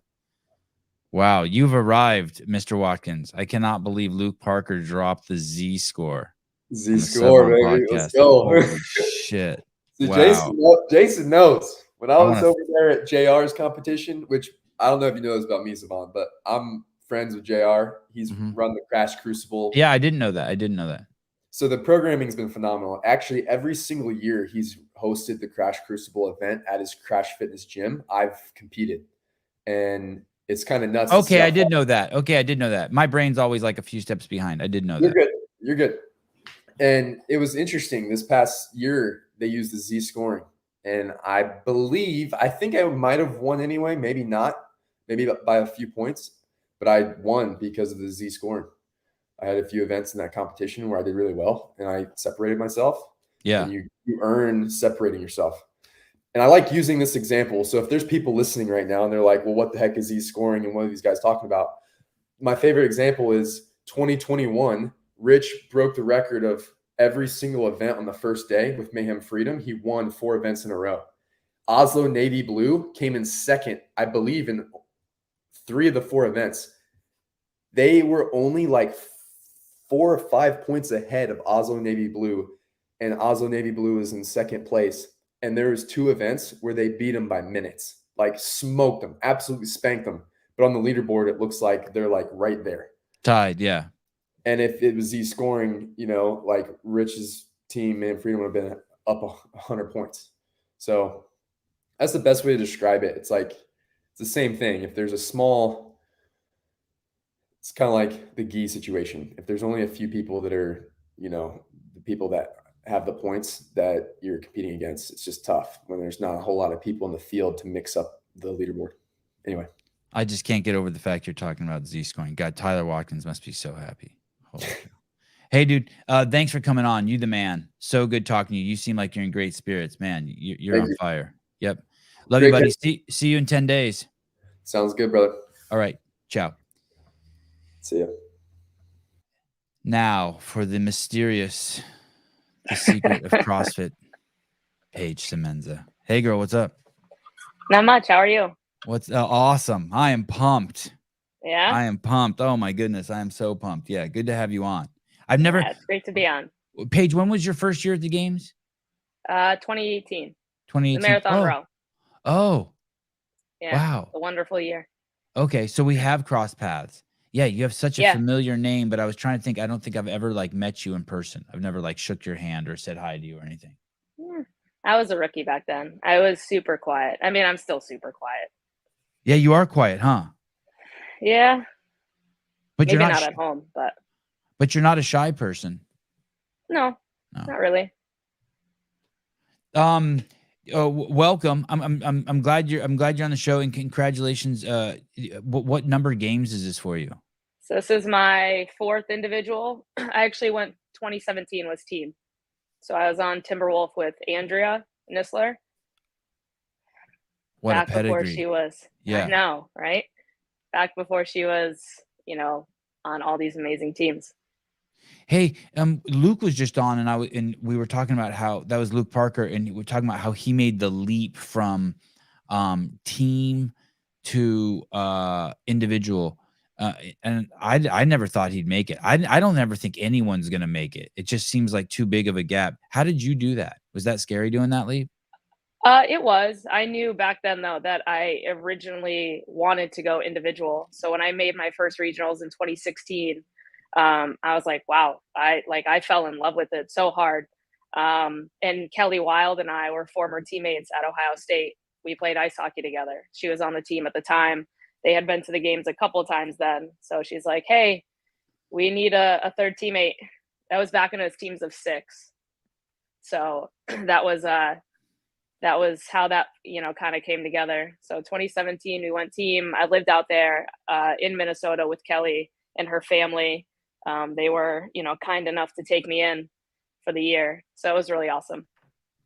Barry McCockner, Kelly is a wild beast. Kelly Wild is a beast. She is a wild beast. Kelly Wild is a wild beast. You can double down on the wild. No, she's awesome. Mike Poolboy, Paige is the most underrated athlete on the field. 4 years at the games as an Indian, never gets the respect. What did she gets the respect? She gets it. Yeah, I don't think it's not that I don't get the respect. I think I have the respect. It's, again, I'm on the quieter side. I'm not huge on social media. I just kind of, keep my head down. Tell me, that's fascinating to me that you're in ice hockey. You were an ice hockey player. I'm trying to think if there are any other. Carolyn Prevost. Oh, she was everything. She's a Badger. Wasn't she? Oh, yeah, but I think ice hockey was her main, college sport. Okay. Yeah, we played against each other, so that's kind of cool. Where were you born? I'm from Pennsylvania. Okay, so you're Scranton area. Okay, so you're American. Yeah. American Canadian hockey player. Yeah, correct. And in your first sport was ice hockey. No shit. Yeah, I think I actually started later than most. I started when I was 8. Played with the boys, and then moved on to the women's sport. How come you played with the boys? There weren't girls to play with? Not where I lived.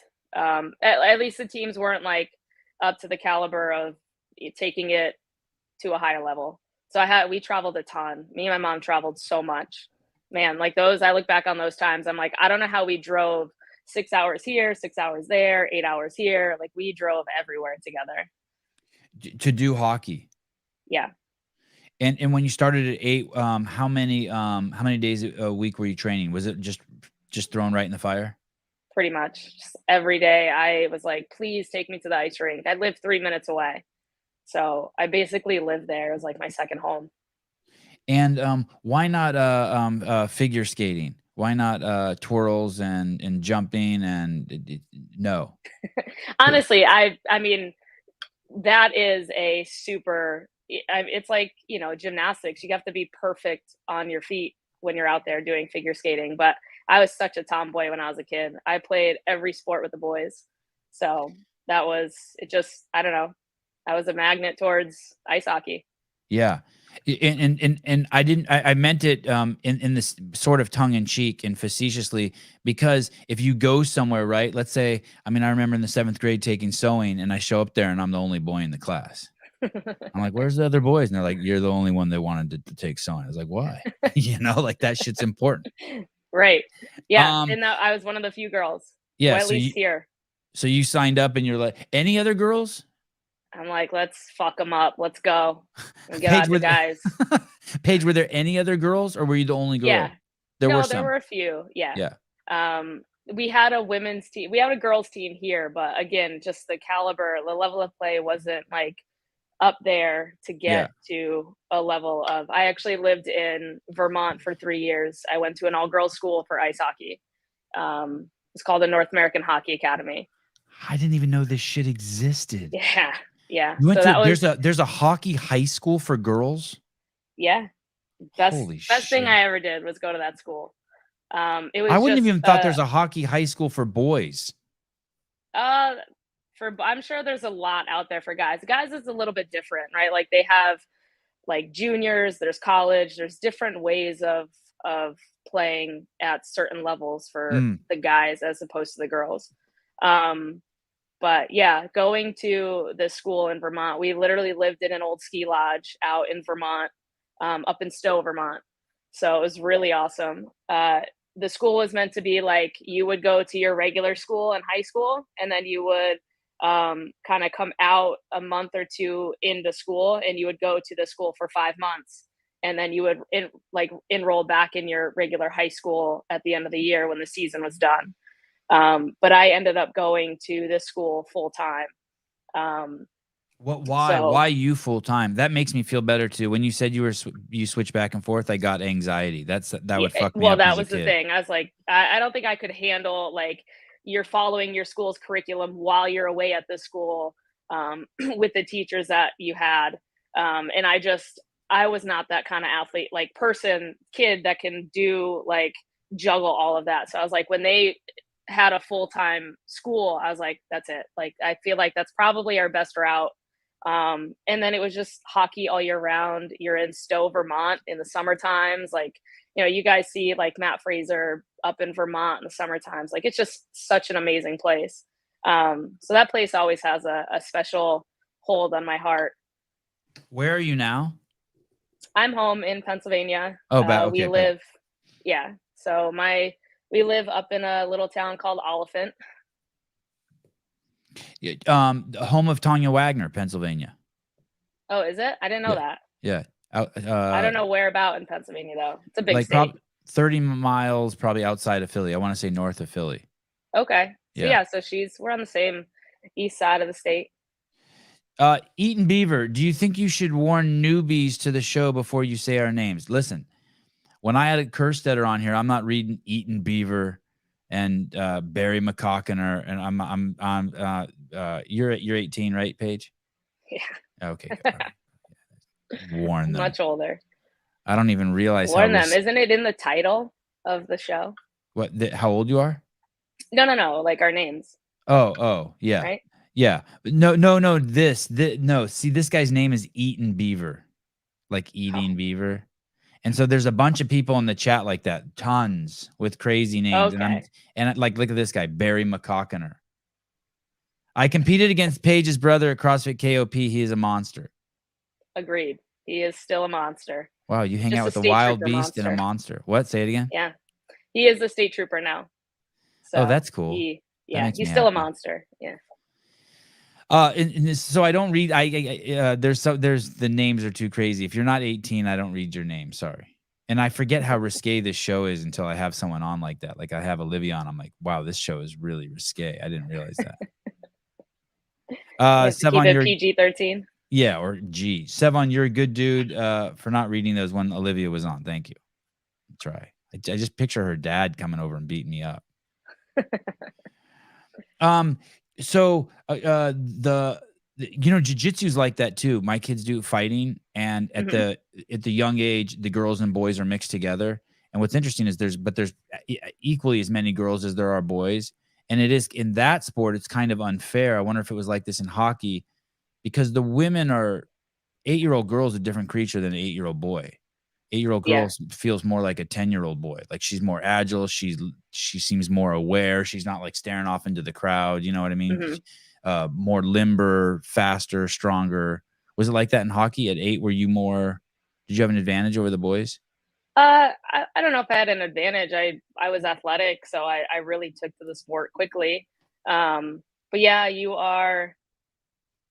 I'd say there's a finesse to it back then, because as I grew up, like you can start hitting, you can start getting hit, and I didn't want to get hit. So, you have to avoid that by skating better. Otherwise you're getting rocked, because guys, they would target you. Like when you were a girl on the ice and they're like, oh, you think you're better than us? Like, well, show me I'm not. I love human beings. They're so fucked up. Oh, you think you're better than us? True. Or do you ever lose any teeth? No. Oh, nope. Wow. These are all my good old pearlies. Wow, you have very nice teeth too. Fuck, Emily Rolfe was on here the other day. She has crazy teeth too. Oh my goodness. Wow, congratulations. Aren't you supposed to lose a tooth in all seriousness? Yeah, I feel like that is kind of like your way in. I think more for the guys though. It's not just a stereotype. It's like, yeah, it's a thing. I mean, they're playing without a cage, right? Like as women in the sport, we wear the cage. Men do in college, but as you get into the higher levels, like, or you're playing, beer league with your buddies, you're probably gonna lose a tooth somewhere. Beer league. And did you play any other sports? I played a bunch growing up. Again, I was such a tomboy growing up. Basketball, baseball, softball, field hockey. I kind of played a little bit of everything. Basketball. I never got into soccer though. That was one of the sports I didn't really get into. You got both your ACLs, your knees good? Yeah, they're good. Yeah, well, that's because you didn't get into soccer. Right. And those are all team sports. Anything individual? Not until CrossFit. No, I definitely grew up being a team player for sure, which is why I think I enjoyed going team my first year, and knowing I had a teammate that I got along well with in Kelly. Like, there was a lot of mutual like effort, attitude, everything towards the sport. So that was kind of cool. Yeah. And then tell me about this leap. Why did you make the leap? And did you always know since you started having CrossFit Games aspirations that was teams just a vehicle to get to individual, or was there some sort of switch? Yeah, back in 2016, I actually went into regionals by barely making it. I think I finished back then. It was like they would take the top 20 from your region, and I finished 29th. So somehow it backfilled all the way up to me, and they're like, "Hey, here's your surprise invite 3 weeks away from regionals." And I was like, "Oh wow!" So that was my first individual back in 2016, and I went from barely making regionals to finishing like 14th. So I knew that there was potential there. So we kind of just started running with it. Team was kind of a catalyst in that. Just I wanted to get the experience. I wanted to be around better people and take it from there. I always knew I wanted to move back home. I didn't want to stay in Minnesota, although I met amazing people out there. I still keep in touch with some of them. But everyone that was on the team then has kind of gone a different route. Anthony Davis was there. He's our big snatch guy. Yeah. Yeah. Wow. I think he just left Minnesota. They just moved, him and his wife. Another guy, Roderick, he actually is from St. Louis, and he ended up staying out in Minnesota. And I know he's still out there today. So, yeah. Someone asked, I actually didn't ask this question. This is a good question. Where's the question? Sorry, Chelsea Miller. Sorry, late to the podcast. What age did you play hockey with the boys until? Good question. How long did that last? That's a good question. Not super long. I played through like junior varsity, so like middle school. And then 12? Was that 12 or 13? Yeah, kind of that age. Yep. And then when I knew that like, this could be a potential college sport for me, and there was, wanting to get more competitive with the women, knowing guys are getting more aggressive. Like, I wasn't out there wanting to get, hit and injured or severely hurt or anything like that. So, always going into a female sport, like taking the sport that way, that direction was always going to happen eventually. And then I played on a few like girls clubs teams, and eventually went out to Vermont in high school my sophomore year. And that's where the crazy driving takes place, when you start getting on the club team. Yeah. Your mom's taking you. Yeah, we played on a team from Florida, so there was a lot of flying as well. Wow. Yeah. Wow. Surprisingly, we had a pretty good team in Florida too. So that was also, a really cool part of my life, getting to travel there. We went to nationals that was out in San Jose. Yeah, a lot of travel my younger years. Are you still close with your mom? Yeah. Yep. Dude, that's some wild shit. Yeah. Wow. Because I do a lot of stuff with my kids, and the farthest I drive them now is like 40 minutes to skate with the pro skater once a month or once a week. 40 minutes awesome. There, 2 hours there, 40 minutes back. And I'm like, I think they've maxed out my loyalty to them. Oh no, you'll find the superpower as a parent, like when your kids start traveling for other sports, and it's going to happen. You're just going to start traveling and driving and doing all these crazy things with them. And you're going to look back on it and be like, I'll never regret it. Oh, you're going to love it. Oh my God. The tennis coach said recently, he's like, because he's 8 and he plays with 16-year-olds. And he's like, hey dude, what are you going to do when, what are you going to do? Like, what's the plan? I'm like, the plan is he's going to be the greatest tennis player ever to play tennis out of Santa Cruz. And if Djokovic wants to play him, he's going to have to come here. Like, I'm not fucking going in. I'm not taking him over the hill. Yeah, like our area, San Jose. Yeah, I'm not going over there. Fuck that. It's like, all right. So you're like, so one of my friends, she lives super close to the gym, owns the gym. I'm yeah, gonna call her out here. She has a hard time driving anywhere else that's like 10 minutes away from home. yeah, Like the grocery store. Nah, we're gonna Instacart that. But like yeah. for me, I'm used to driving like 20 minutes at a time here, 20 minutes there. So traveling was always like a couple hours isn't a big deal. So you're living in Pennsylvania, and you're so dedicated to your craft, and your mom is so dedicated to helping her daughter fuel her daughter's passion, that she signs you up for some hockey team in Florida because they must have had some amazing reputation. We had a really good connection through a friend here. Her name is Tina Podrosky. She actually got us connected with the Florida team. She played as well. And they just needed more players, better players. And then we tried it out and got along so well with every girl and every parent on the team. Like it just, everything kind of blended together and it just made sense. How do you So practice my mom with the team in enjoyed, Florida? If you live in Huh? Pennsylvania, how do you practice with them? we would take just long weekends. So you had to have a requirement of like God. 10 games with the team. So we would try to get like when you're kids and you're playing ice hockey, you could play like 6 games in a tournament in one weekend, right? So Yeah. it was very easy to get those weekends in. It only took like 2 or 3. But we had such a good like crew of girls that some of us got along so well on and off the ice that you can read each other, exactly where they're going to be on the ice. It's all about the chemistry. And the chemistry for us just clicked super early on. Wow. Hey, did you ever fight? And do girls fight in hockey like the boys do? Kind of. I mean, it breaks up a lot sooner. You can't really just like drop the gloves and go at it. But there were definitely moments of aggression. Right. And that's not to say the women's sport isn't physical. Like being at Ohio State in the like Western Collegiate League, like we were the most physical out of any league in college. So you had to learn to be super gritty. Yeah. By no means did I think it was not by nature that sport is gritty. You're on those skates and you have a stick and a ball or a puck and you guys hit each other. Basically, so you hit each other, but you guys don't make it as overt as the guys. You don't turn it into a boxing match, but you're still hitting each other. Right. Like if they can tell that it was like an intentional check, you're getting a penalty for that. But as far as like, being in front of the other team's net and the defenseman's trying to get you out of the way, they're going to put hands on you. They're going to push you. They're going to do whatever they can to get you out of the way. Right. You don't say sorry if you knock someone down and hear them lose their breath as they hit the ground. No. You say that's what you get. Hey, what do you think it does? You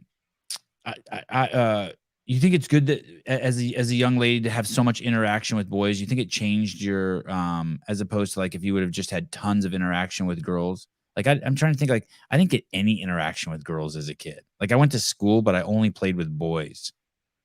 Maybe, but I mean, I also went to an all-girls school in high school, so Oh, right, okay. I didn't get You made the up for main it. interaction with boys then. Yeah. Right. So it definitely was different for me. I definitely had a different experience there. So I didn't date boys in college or in high school. I kind of had one long-term relationship in college. That one kind of fluffed out. And then I didn't date anybody for a long time. A couple like smaller things here and there through my like mid-20s, and then now I am in a long-term relationship.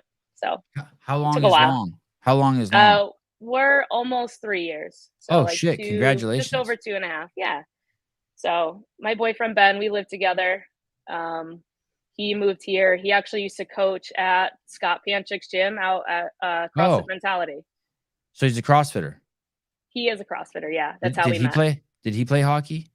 No, he was a track runner.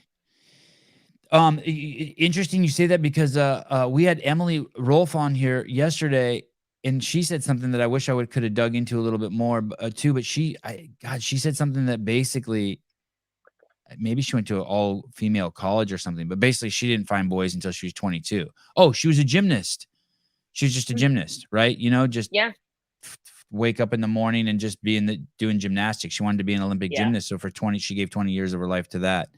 That's and wild. then I didn't actually know that. And then pull your head up and be like, oh, maybe. And then she said she took a year off. It sounded like she drank and dated boys. And I was like, oh, that's cool. Yeah. You know, you got to get the college feel somehow. Michael Banyan, hockey players rule. Therefore, Paige does too. Oh, some algebra. That's awesome. Thank you for the money. That's a lot of money. I thank you, Paige, for coming on here and having people throw money at me. For sure. You come on, they throw money at me.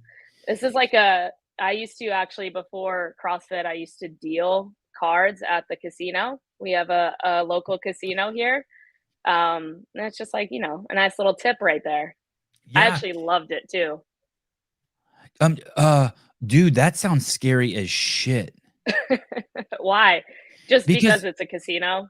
No, because even when I deal cards, like with my 8-year-old and my 2 6-year-olds, and then we're playing blackjack, I always feel bad. Like I'm going to throw a card and it's going to flip on up, facing up when it should face down. I'm always like, dealing cards is stressful. Tell me about that. How old were you when you did that, and how do you get into that? Do you have to go to card dealing school?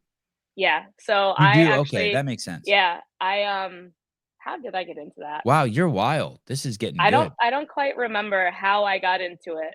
But we have a casino that, like, my parents live about 20 minutes from where we live now. And the casino is like 5 minutes away. So we learned that there was going to be a dealer school opening in the summer, and it's 6 weeks long. You go for free. So they don't pay you for it, but they pay for your gaming license, which your gaming license is like $1,000 or something. So you're not going for free. How much is the school? It's free. Like, you go to dealer school, like you can sign up for it. And you don't pay anything. They don't pay you. They just eventually will pay for your dealing license. Oh, okay. Does that make sense? Your gaming okay, license. okay. Yeah. Yeah. So, it was 6 weeks of learning blackjack, Spanish 21, let it ride, 3-card poker. So those are the 4 games that you learn first. And for someone like me who has like the personality where everything needs to be neat, tidied up, organized, like, dealing cards and having a beautiful like table of chips laid out that was like so satisfying. But you're doing quick math, you're interacting with other people, like you have to be super outgoing for that kind of position, which, you know, I think of myself as being super introverted, but yet I'm in all these positions where I need to be super outgoing. So yeah, I loved it. But what I hated about it was the hours. Like, I worked the swing shift. So it was like, you're working 6 p.m. to 3 a.m. or 8 p.m. to 5 a.m. Yeah, it was nasty. So that only lasted like 6 months. And then that was when I first made regionals. And I was like, well, if I want to take it seriously, I can't be working in a casino where I'm possibly in the smoking section. I'm breathing in cigars, cigarettes. Like, that was the worst part of it, and the late hours. But I do love, like, I love the games that we played. I wanted to learn craps eventually. I wanted to learn poker. Poker would have been a really fun one, just because those games can go on for a long time and you get paid for it all, which is pretty sweet. You have good hands? Yeah.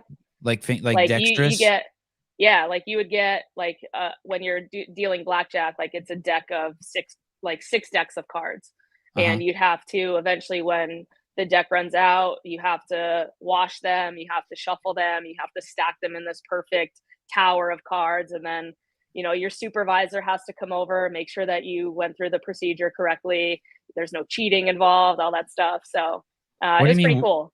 What do you mean wash them? When you take them out, you lay them all on the table, you have to spread them for a good like 2 minutes and make sure that they are completely like shuffled around. Yeah. Essentially, like, that was a way of shuffling them, and then you would go through like the fancy looking shuffle. Yeah. Is that, and that's one of the things you learn in school. It's like 2 minutes. It's like CPR. Like, you have to do compressions, but this is mixing cards. Like 2 minutes is like the time. Yeah, like there was like a full procedure to the way that you started and finished. And then there's a procedure to the way your chips were laid on the table. There's a procedure to when somebody gives you cash and you have to lay it out on the table because all the cameras have to see everything that's going on. So Yeah. they don't want, there's a lot of money involved. So everything had to be done by the book. Rosie, I play a lot of Go Fish. Rosie View Photography, Go Fish. I rock. I do a lot of Dude, fish. I'll crush you. Just kidding. Jedediah Nelson, or be like my wife and I, where our daughter's artsy and wants nothing to do with athletics. Do you have artsy in you? No, I can't even draw a stick figure very well. No art. Do you do anything? Do you create anything? Not really. No. The most like I guess artsy thing I do is read every once in a while, but that's not even. You don't do any. It's not even artsy. You don't do any crafting. No. Correct. No, I'm not very good at that stuff. Not super handy either. I let Ben take care of that stuff. Draw your dagger. Paige is an absolute G. She was the first athlete to thank me for sending her some photos and has always taken the time to reply if tagged on something. She definitely deserves more shine in the space. You can't give any more shine than this show. What are you talking about? It's true. This is a pretty cool show to be on. Hey, I actually have a question. Was there a podcast before this that you were on with CrossFit? Or was I just seeing that somewhere else? Today? Yeah. Did you have a podcast before this? This morning I did Dallin and then Luke Parker and now you. Oh, okay. I thought you had something because you're doing the behind the scenes this year, right? I am. Is that confirmed? That is confirmed. That's awesome. Unless Are you excited? Paige, I'm so excited. I bet. I'm so excited. But there's still time for me to screw it up. Like there's still some time for. I know I'm trying really hard not to say anything crazy between now and after. I'm just trying to be cool. Just to act cool. So you're saying like be yourself, but don't be yourself. Don't be myself. No, and I have no issue. I'll do everything in my power. I mean, I'd be the nice part of myself, but like try to curb the 4-letter words or like. I mean, there's authenticity to that too, right? I have opinions that are I don't know. But I'm open to my mind being changed. I just want everyone to know. Okay. Well, I think it's going to be cool. I think like you're doing with this show, right? You've gotten every athlete that you possibly can get in touch with to come on the show, which is super awesome. Yeah. Thank you. And hey, you want to hear something crazy? I'm looking up at the numbers right now. I don't want to freak you out, but these are the biggest numbers we've had in 2 weeks. Let's go. That's awesome. We've pulled all the people from Dallin and Luke and collected them, and now they're here to see Paige Semenza. It's over 500 people watching live. This is crazy. Nice. Very cool. Appreciate it. Mr. Schweitzer says from Clydesdale Media, she built a cat barricade that was phenomenal. Oh, he says you do have some building skills. Yeah, I mean, I have this little slug. She's laying right there. Oh no, Paige. Are you not a cat fan? I love cats, but is your cat fat? No, she's not fat. I think it's just the angle she's laying at. That's what I mean. I started judging you. Wow. No, hey, we actually, when we first, because I used to just free feed them, and she did get like overweight, and now we have her on like an automatic cat feeder. So it's just, it times out every day when the food comes out, and that helped her lose like 4 pounds. I love that. Take all the emotion out of it. It's not it's not me. That fucking machine started. Man, but now she's super healthy. We just had to take her for like a thyroid treatment. She had hyperthyroidism, and we caught it super early, according to what the vet said. So she's 12 years old. She'll be 12 soon, and she's healthy as an ox. Is she Ben's cat or is she your cat? Oh, she's mine. I've had her since college. Oh, he's cool with cats? Yeah, he is now. He's a true cat dad. Look at Todd. Sevy's heart was broken when he thought the cat was fat. I'm so bummed when people have obese pets. It's not. I know. Look at I'm so bummed. It's like not necessary. It's so not necessary. And you don't for a while when you're a kid and you don't think about that stuff, you don't think about how that is abuse to them. But now anytime I see an overweight animal, I'm like, hey, you got to treat them like you treat a kid. Like, you don't want your kid to get overweight and unhealthy, like, you know, they have a life, right? Like they're here living. They want to be a companion to you. You got to treat them with love. Especially when I see big dogs that are obese. Yeah. Like you already That's have a hard. 100-pound dog and now he's 130 because you made him fat. And it's like, dude, that dog has a limited life expectancy already. He should be like, you should Right. see ribs on that dude. Right. Yeah. We are true, like, all of our friends here, like true animal lovers. Like we all treat them just like our own. So we're big on that. What do you mean? Where are you? What do you mean? Where are you? Like in Elephant, like all of my friends, like the owners of our gym have two rescues. They have 2 pit bulls. They treat them super well. Like we love our dogs. Our other friends, you know, 3 dogs at home. Like, you know, they get more attention than the kids sometimes, you know. AD, I'm so excited for true. the behind the scenes return. You're the man. Looking forward to great content for years to come. Sincerely, Novak's here. Novak. Oh, no. Oh, thank you. That's awesome. It's a very creative crowd. Hey, this is way off subject here. We're not going to get to shit today. The pit bull thing.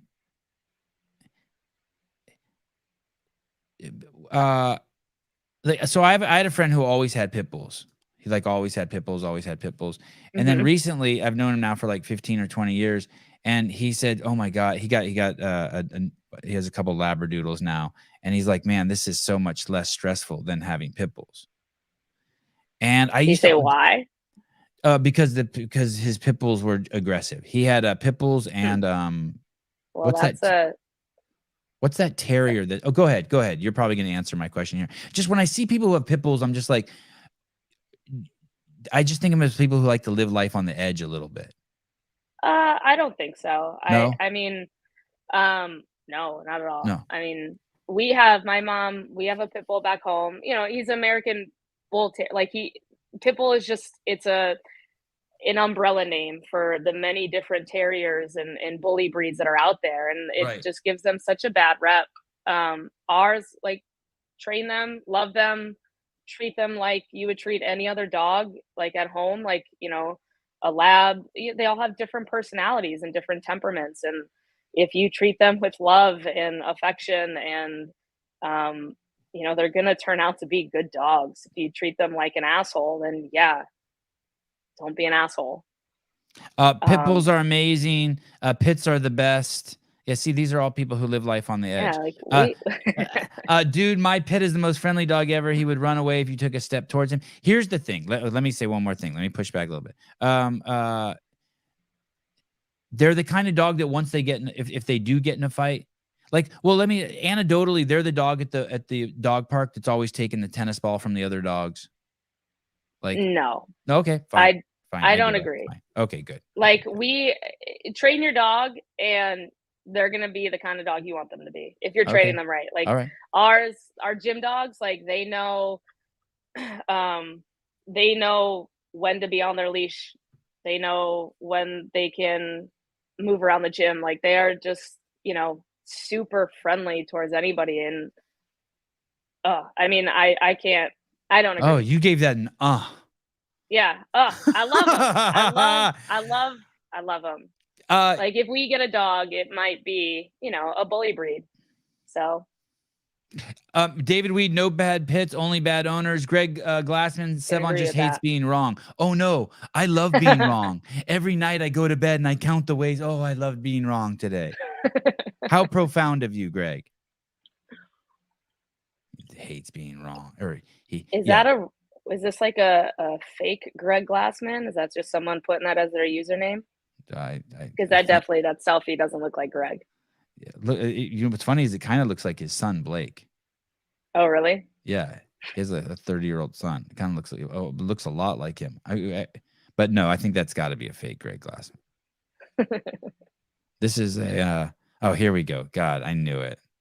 Man, these comments are just bullies everywhere. These people all. Do you believe in God, Paige? Yes and no. I'm not super religious. Oh, these people all believe in God too. Just so you know. That's my way. See how that's my way of taking a jab Okay. at him. Yeah. Now I'm fighting with the chat. Oh I God thought you're damn supposed it. to watch what you say. I am, but I can't. Jake Chat. See, I don't even know that I walk in line. Jake, you can never 100% guarantee any breed of dog is going to stay attentive as. Oh, here we go. God is good. Okay, fine. That's it. Back to hockey.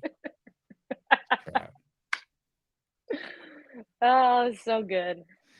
The hockey thing's going, and where do women stop playing hockey? What's like for boys? It's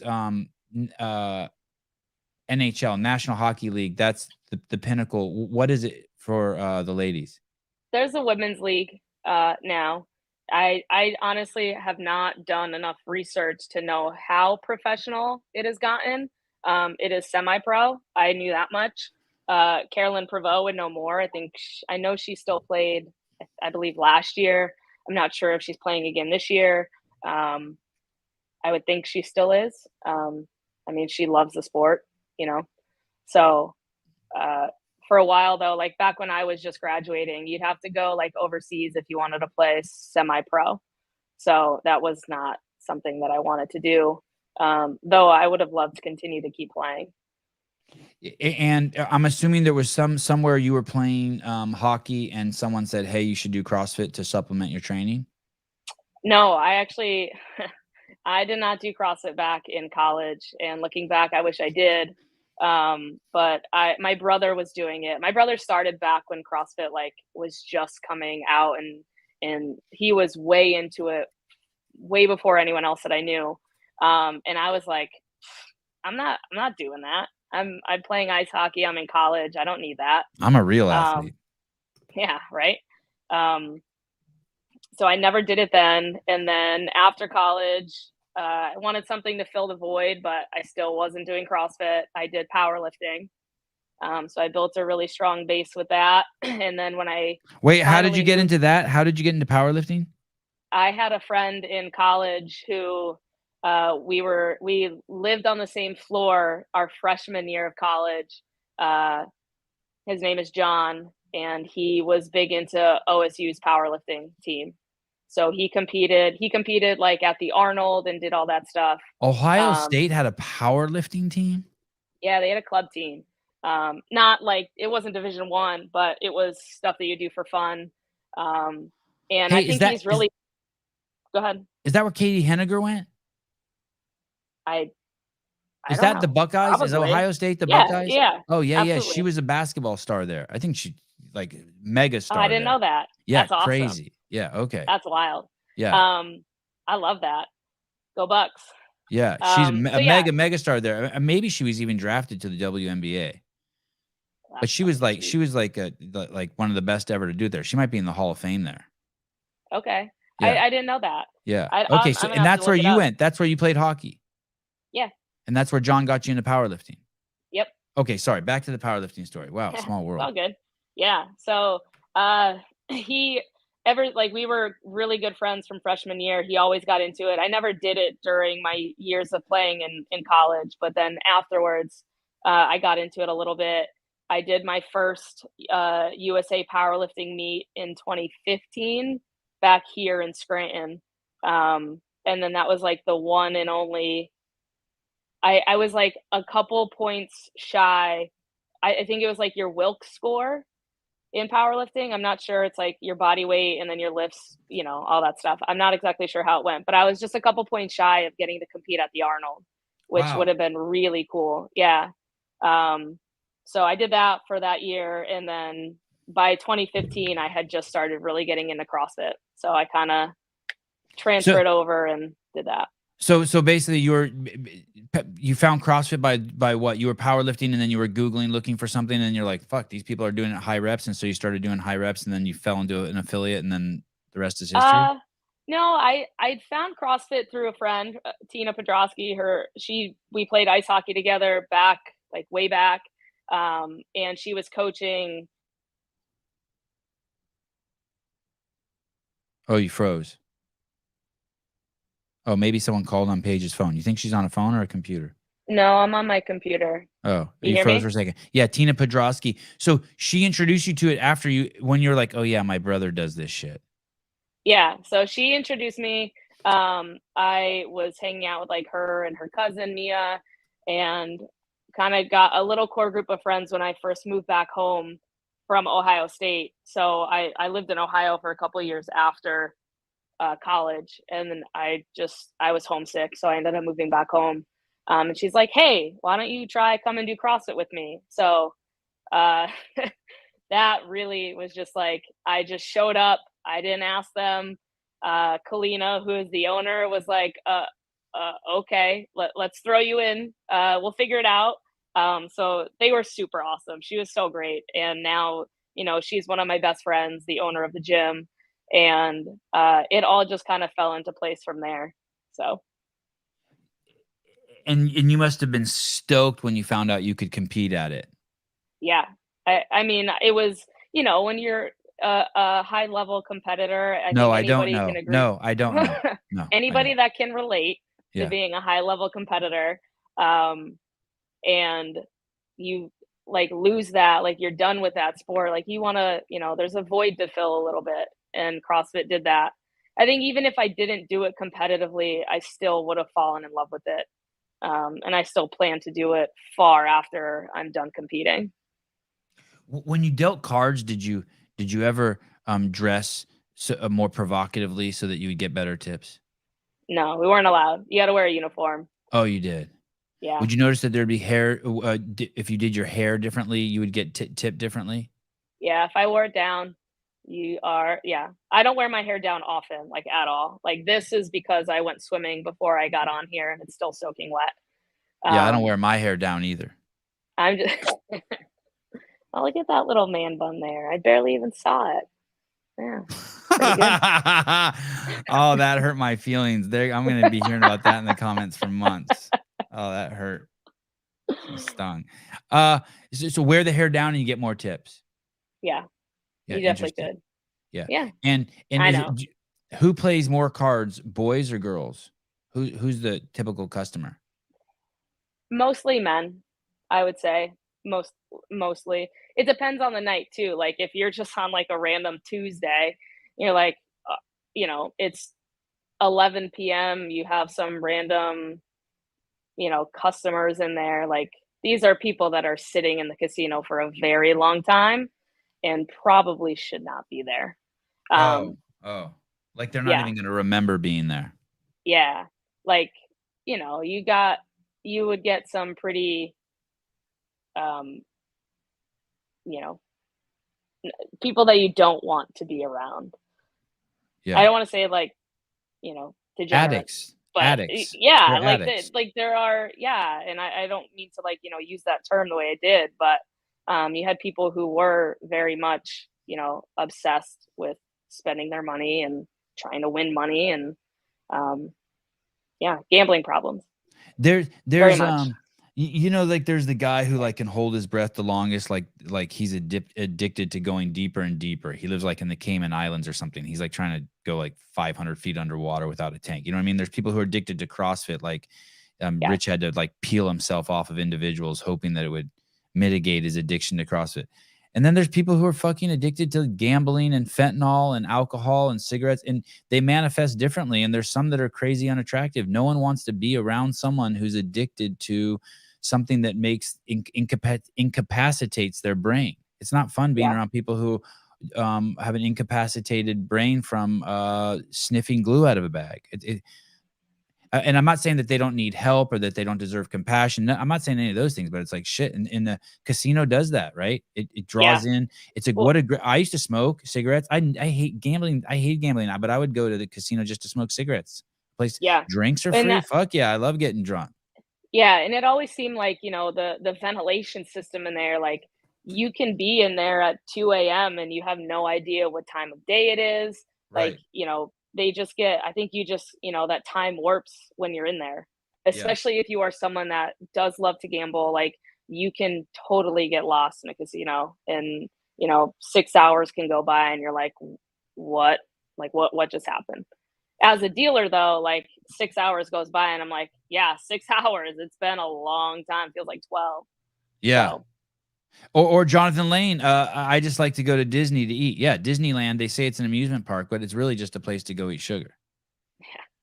right. Hey, did you ever someone ever gambling and then they start crying because they like lost their like rent money and you're like, ooh.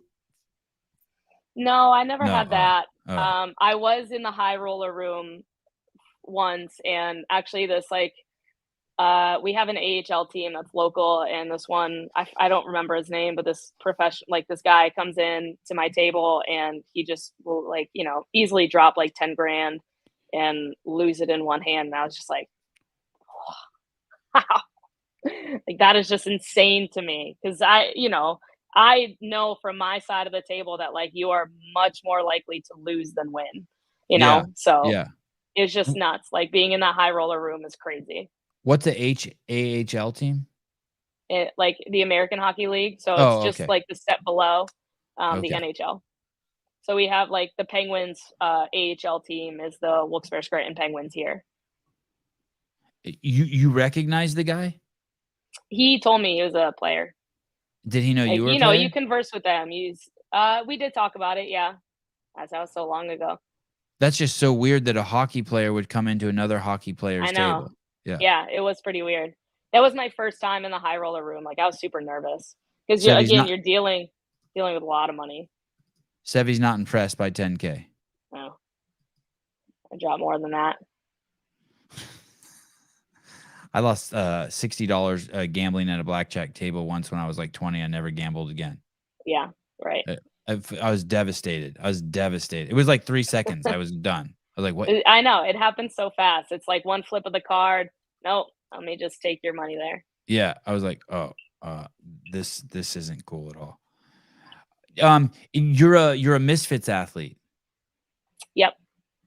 I am coached, and I also coach as a remote coach through Misfit Athletics.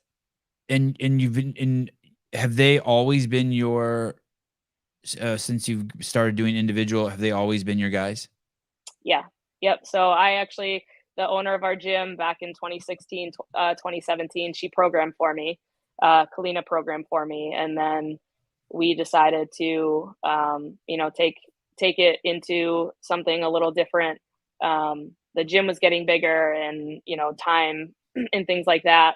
So attention wise, it just made way more sense to follow a program. So I followed the blog back then when it was free in 2018. And I knew when I made regionals, I wanted an actual coach. So I signed up with a coach, and it's, nothing but them since. It's been awesome. Paige, in 2016, when you went to regionals, was that in Albany? Mine was mid-Atlantic. So I was down in Florida or Atlanta. It was in Atlanta then. Oh, okay. Yeah. So it was like New York and up was Albany. Who's the owner of Misfits? Is it a guy? What was his name? Is it Jordan? No. So it's Drew Crandall. I believe they co-own. So him and Ted Bonifant, and I'm not sure if anyone else has part ownership. I don't know the full details. I believe so. So yeah. Who's the guy on the podcast who kind of like leads the podcast? He's on the left hand. I watched 2 podcasts you were on. Yeah, that's Drew. Oh, that guy was a game. I remember that guy being very nice. I think he went to a couple. He didn't even look like he wasn't all fucking massive like a lot of the men were. He was a pretty like just regular looking guy, but he did great at the regionals, and he went a couple times. And he Austin Spencer, is that the guy's name? Is he a Misfits athlete? Austin is one. Caroline too. Caroline Spencer. Okay, they and that's both his live wife. up there in Maine. Yeah. Okay. I'm sorry. I'm piecing it back together because it's kind of a blur. And they've been around forever. I was really surprised how I watched 2 of your podcasts, how nerdy they are, like in a good way. I love it. Yeah. They're fully nerded out. Oh my gosh, they are just fully enveloped in the training, in the philosophy, all of it, and like that's why I love to work with them so much. And they always, explain the why of why we're doing our training and things like that. And for someone like, I love that part of it. I love knowing why I'm doing something. And I love seeing it kind of blossom within a competition of, okay, well, this is, you did all that work, you did, why you did it, and then it shows. How old are you? I just turned 32. Happy birthday. Thanks. Is your life getting, I was talking to Emily Rolfe about this. Is your life, as each year you do the games, getting like narrower and narrower in the, I didn't know really how to competing? ask her. Yeah, kind of just like, your life is becoming more and more simple, like as the competition becomes more and more serious and consumes more and more of your life. Like maybe you used to do date night once a week, now it's once a month. You used to do a box of red vines once a week, now it's only in the off season once every 6 months. Like, have you noticed, like, you used to go to bed at 10, now you go to bed at 9. Like, you're just like, yeah, just ratcheting everything down each year you go to the CrossFit Games. Like, how can I just make this more and more, every edge I can get? What am I learning? Is that the whole? 100%. I definitely agree with that. Especially, because you're only getting older. She's an old lady in the sport too, right? Like, Yeah, I if you couldn't look believe at, it. She is. She's I did 34. not know Crazy. she was 34. I Yeah. think that's really awesome. Yeah. I'm actually curious. I haven't done the math on it yet, but I would like to know what the average age of the field is this year. I know it's got to be like mid-20s, like mid to late 20s, I would 13. think. Seriously. But yeah, like, I think year after year, especially, this is my first time, like, truly being all in and having done it like back to back years. I think it takes more and more of you to be better at it. And it's hard you kind of spread yourself thin if you have a lot going on. So you really do have to kind of pinpoint like the necessities and, like, we are that couple that hasn't gone out very often throughout the last couple months since before semifinals. So, and, Ben is all in on it too, which makes it easier, but still, we have our moments, probably more so me than him, of like, we haven't done anything in a long time. We haven't gone out with friends. We haven't taken a vacation. All of that stuff really does add up in the long run, I think. But there's a goal in mind, and, we're both moving towards that goal, and it's what you want. Like, it's not a sacrifice when it's what you want. I agree. Perfect. I agree with that. Saying something's a sacrifice is just fucking, I hate that term. Unless you have to chop off your arm or something. Right. Do you, I'm going to try to make a distinction here. Do you actually want to go out, or do you feel like you think you should go out? Like, I don't want to do any of that shit. But sometimes, like, maybe I need to, like, yeah. Yesterday, you know who the guy Wad Zombie is? Yeah. Yeah. So yesterday he was in town, and I went to the beach with him and his family with my kids, and I was fucking dreading it. But then he got there. Oh, he was awesome. Yeah. So easy. I watched our kids play in the ocean together. We went to the pizza place. I drank a kombucha. I was chilling. Yeah. Our kids got basically stripped down and jumped in the ocean. And we just got to just chill for a couple hours. I was like, holy, but I did not want to do it. Like, do you want to do it, or do you just think you need it like medicine? Like, hey, I probably should go sit down at a restaurant and like order a Diet Coke or something. Yeah. I'd say a majority of the time before we're about to go and do something, I go, Ben, I don't want to go. Yeah. Yeah. And he's like, let's go. And he loves to be out with friends, to be spending time with other people, friends, family, all of that. He loves quality time. Like, that's definitely one of his, 5 love languages. So, but at the end of the day, I do genuinely love spending time with my friends too. It is a bit of like, at this time of year, I have to force myself a little bit more to get out and do things. But in the off season and stuff, like we love going out to eat with our friends. Like we have a local place that we love to go to every Saturday. And I genuinely love those times. So. You dickhead.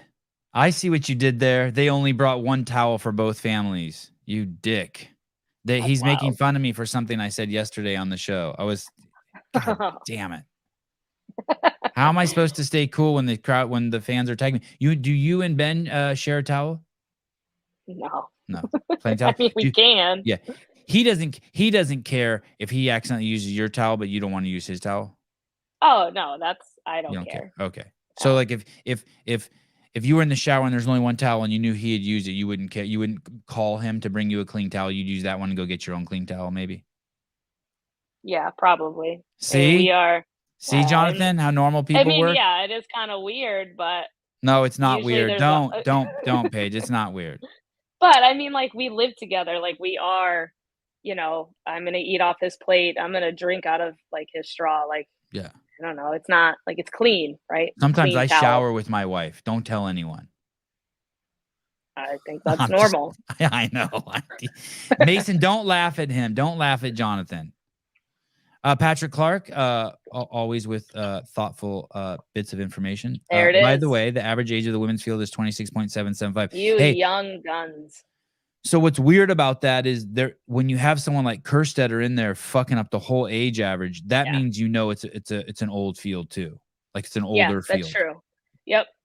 Yeah, like I know Amanda Barnhart is 30.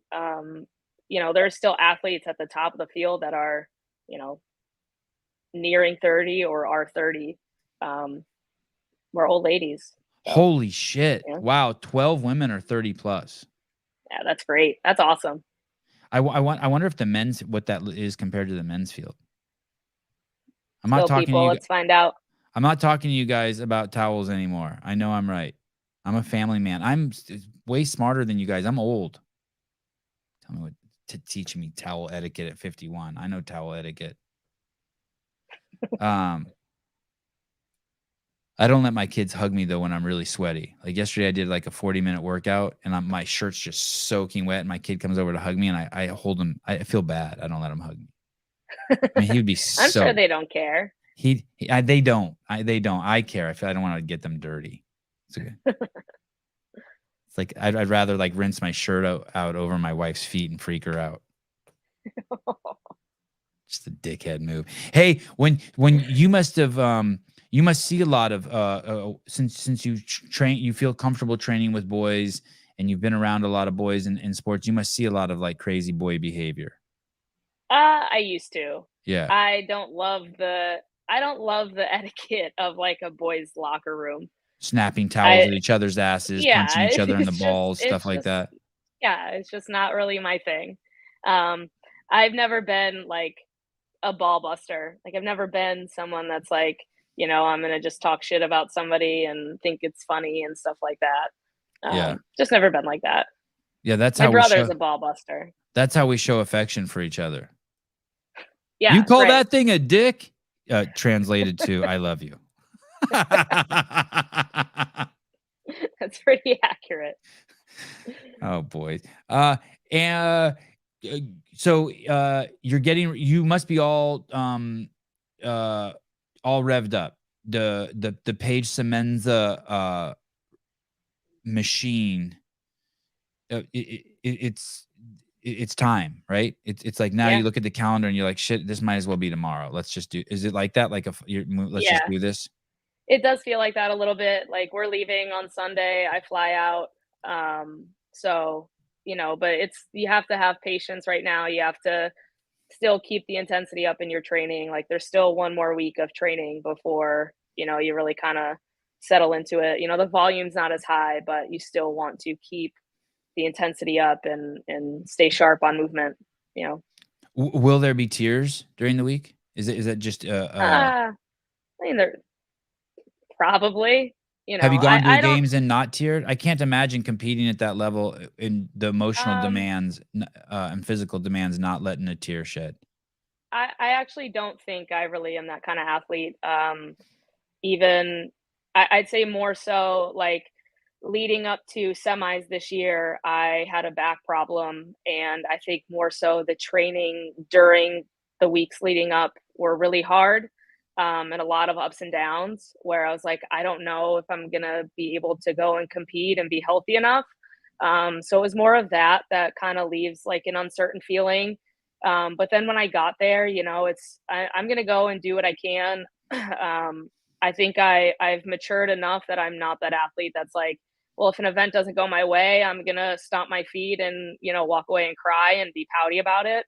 I actually had a really crappy event at semifinals on day one, which was event 2, where I was actually super confident in that event specifically, with the ring muscle ups and the go ruck bag. And you were confident with that? I was super confident with that workout. I was ready for it. Wow. And then I absolutely shit the bed on it.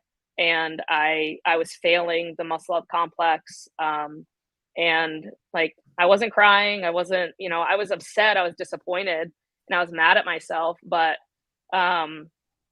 again, I just, it was shitty. It happened and I needed to turn it around the next day.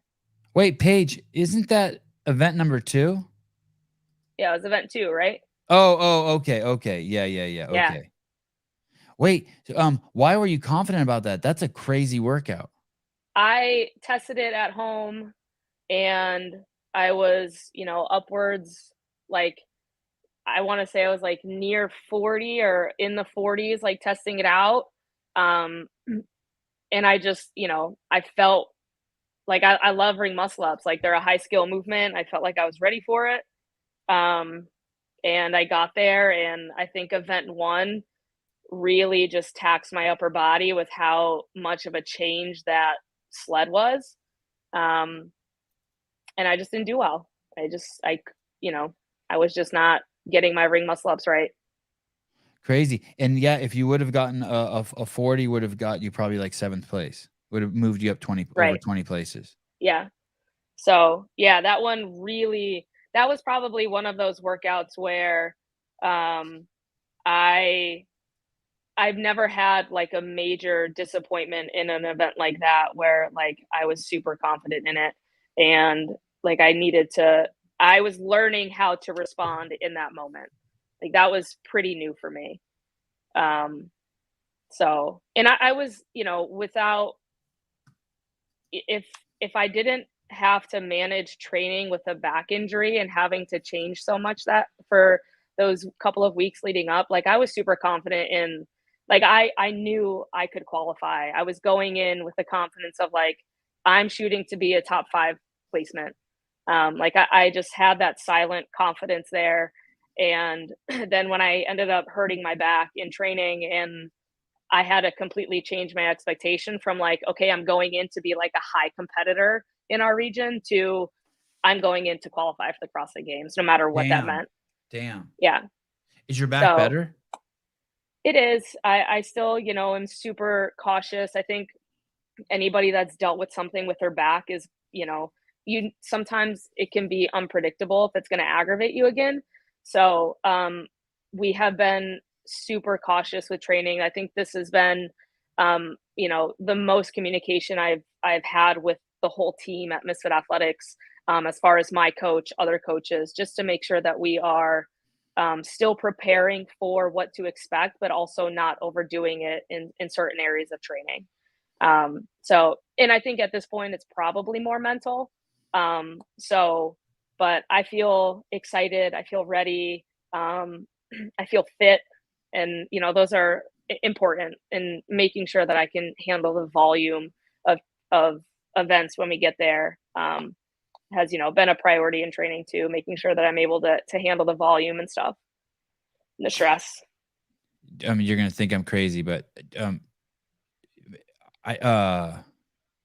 no coach. I'm not certified in anything. I'm no doctor, but you should lay down and talk to your back, send a love letter to your back. You know what I mean? Put all your attention, put all your attention on that spot and be like, hey, we got a crazy week ahead. I'm really going to give it to you. I need to rely on you. I'm not gonna be able to think about you for a week. I'll get back to you when I'm done, but pull in there for me, buddy. And Like, I think anybody that's dealt with an injury, like I know Bethany Shadburn, her and I had kind of gone back and forth a little bit. Nice. Yeah. Yeah. Good. And Wow. Good. What a network. What a network. Yeah, it was pretty cool. It was, and again, I don't talk to too many athletes outside of like our circle of athletes that I know. But it was pretty cool to connect with her. And, you know, I wish her good luck in her semifinal. I knew she had been dealing with her back for a while. And adrenaline is a hell of a drug that your body just produces when it needs to. Yeah. And when you can get your brain to shut off and you just let your body do the work, it makes a huge difference. So that's part of what I love about competition. You took the last spot, Paige. Yeah. And when they're doing the announcement, do you already know, or are you just on? I had no friggin' clue where I sat with the points. My coach had no idea. Like, they're all trying to put in the scores, and we had Drew, who was back in Maine. He's like trying to input things and seeing if he has the math right. But no one in our team of people like that were there. Like, I would look at everybody like for a head nod or a head shake or anything like that, and nobody was giving me anything, and it was so stressful. But they also didn't want to be wrong. You know, like if someone gave me a head nod and all of a sudden they don't call my name, like that would just, you know, sink. Like, you just sink into that feeling. So no, I'm standing there in that lane waiting the 15 minutes, just like everybody else, for the calculations to go through and be accurate. So that was the shittiest, most exciting feeling I think I've ever had. So he says, Shelby Neal, and then, or she, whoever the announcer is, and then Carolyn Stanley. And then, do you know, has someone told you, hey, just so you know, it's going to be between you and Annika, like even before they start reading the names? No, I mean, I had a feeling. I even had a feeling that someone like Brooke can really, you know, kind of make a stretch to get in there. Like, I knew there was probably a good 5 or 6 girls that it could be between, based on the points alone and where everybody placed. I didn't know. So it was just like, you just have to go and kind of send it in that event. And, you know, at that point it was like, I'm going to hope for the best with the points and hope that I did enough. And so, when they say your name, do you have a like a visceral dump? Like, do you have or do you cry, or like, do you flush, or like, what happens? Yeah. Like, tears wouldn't come out, but like that moment, like, you want like that emotional dump to just kind of like flow out of you. Yeah. But again, like, I don't know. I'm not that kind of person. Like, my reaction, you know, I was super excited on the inside, and just the relief of it itself was like, I don't know how to act in this moment. I am just super excited and grateful, and just, you know, you put in all that work and all that, like, the trouble with the back, and like, you just look back on that and you're like, holy shit. Like, you know, all of that just paid off. And that, you know, it still kind of gives me chills. So yeah, cool. you're like, I didn't cry then, but you're about to cry now. I am. Like, it does. I'm about to cry now. And it's still like, you know, even these last few weeks leading in with training, there's still a ton of ups and downs through training. And, you know, it's just, you're excited to see it all kind of come to fruition at the end of the season in this final bit with the games. Yeah. Dang, girl. How are you with you've been great on those podcasts. You're great on this podcast. I'm definitely having you on again. You're so easy. You're a great conversationalist. Yeah, I enjoy talking with you. You have amazing skin. Thanks. I know. Yeah. That's lake skin right there. I was just out at the lake. Well, and you kind of have like a hockey face. You look like you live in Canada. You know what I mean? Like, you got like, just like you look like you're like a snow person. Hey, hockey player at heart. Although I'd much rather like warm weather. I won't lie. Ben is from Buffalo, so when we go to games in Buffalo, it's cold, like Buffalo Bills. Yeah, you look like you. Yeah, you look like you belong in the cold, but no, you prefer the heat. Yeah, much. How are you with cameras and stuff? Like in person, you're good. You seem so comfortable. Yeah, I don't think I mind it. I think I've I mean, I haven't had a ton of experience, live cameras, but when we shoot stuff up at Misfit and, they're getting content of workouts and stuff, I think I've gotten a lot more natural with it. So yeah, I don't mind it as much. Sorry, I got to go back into the chat and kick someone's ass again. Who's this asshole? God, Greg, you are in so much trouble today. You have a hockey face. That's like saying you have a face for radio. No, I mean like she has a winter face. Like she looks like a ski bunny. You know what I mean? You're like, she has perfect, she doesn't look like she has any pores. My God, what the fuck is going on with you guys? Behave. I really People don't know appreciate how you. to behave. Say it again. So people don't know how to behave. No. I'm looking forward to meeting you in person. Yeah, me too. Thanks for the time. What a pleasure. Today was going to be, to be honest with you, it was going to be a hard day. Dallin, Luke Pepper, and then you, all three in a row. And I was really hoping that I was like, fuck, am I going to have enough energy? I didn't really care about Luke and Dallin because I had met them before. I was like, am I going to have enough energy for Paige? And you really carried the show, man. You're wonderful. Thanks for doing that. Hey, thanks. I appreciate it. Thanks for having me on. Yeah. I hope you guys enjoyed too.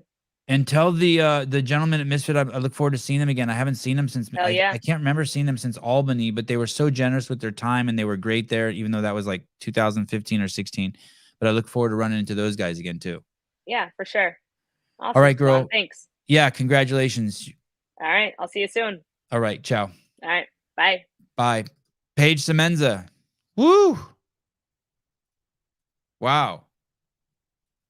I liked her. Dude, I'm getting good at interviewing girls. I was vibing with her. I liked her. She's good. Luke Pepper, is that what I said? I meant Luke Parker. I did fucking, dude, I'm just excited. I can't believe I did that. I didn't even feel in a, I'm only getting off because I'm going to go on with Chase in 29 minutes. Yeah, I do feel like I need a cigarette. I was like, God, I hope Ben and my wife aren't watching. She was cool. I know, Greg. I know. I appreciate you. You're good fodder for the show. I love you, baby. Yeah, she is good, huh, David? She's good. You feel it. She's a beast. I like her. She's cool. I do need to pee. How did you know? 29 minutes. He hasn't even sent me a link yet. That's the kind of shit that oh, he did send me a link. Oh. The question is where should I do the podcast from? Should I do it from here or should I do it from like somewhere else? I feel like I should do it from somewhere else. Oh, that's your daughter, my baby girl, Joanne. That's your daughter. Oh, she's cool as shit. You're stoked. She's fun. Sevy needs a bump, not a ciggy. No, I don't need either. I'm gonna go inside and play with my kids for 15 minutes. Matt Susie. Susan's telling me, hey, you gotta give yourself a break between shows. That's probably right.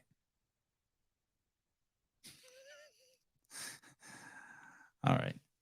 I'll see you guys in 28 minutes over at the CrossFit Games podcast. Then tonight we have James Sprague on, which is going to be awesome.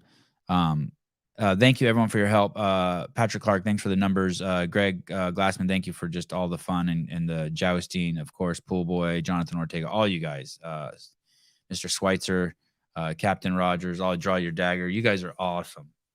Thanks for participating in the show. Make it easy for me. Give me someone to lean on. Cave Dastro. You guys are great. Robbie Myers, Anita Dick, and me. All of you. Great. You guys were great. Whoop, whoop. All right, guys. I will see you soon. Love you guys. And I mean it. Some of you. Bye-bye.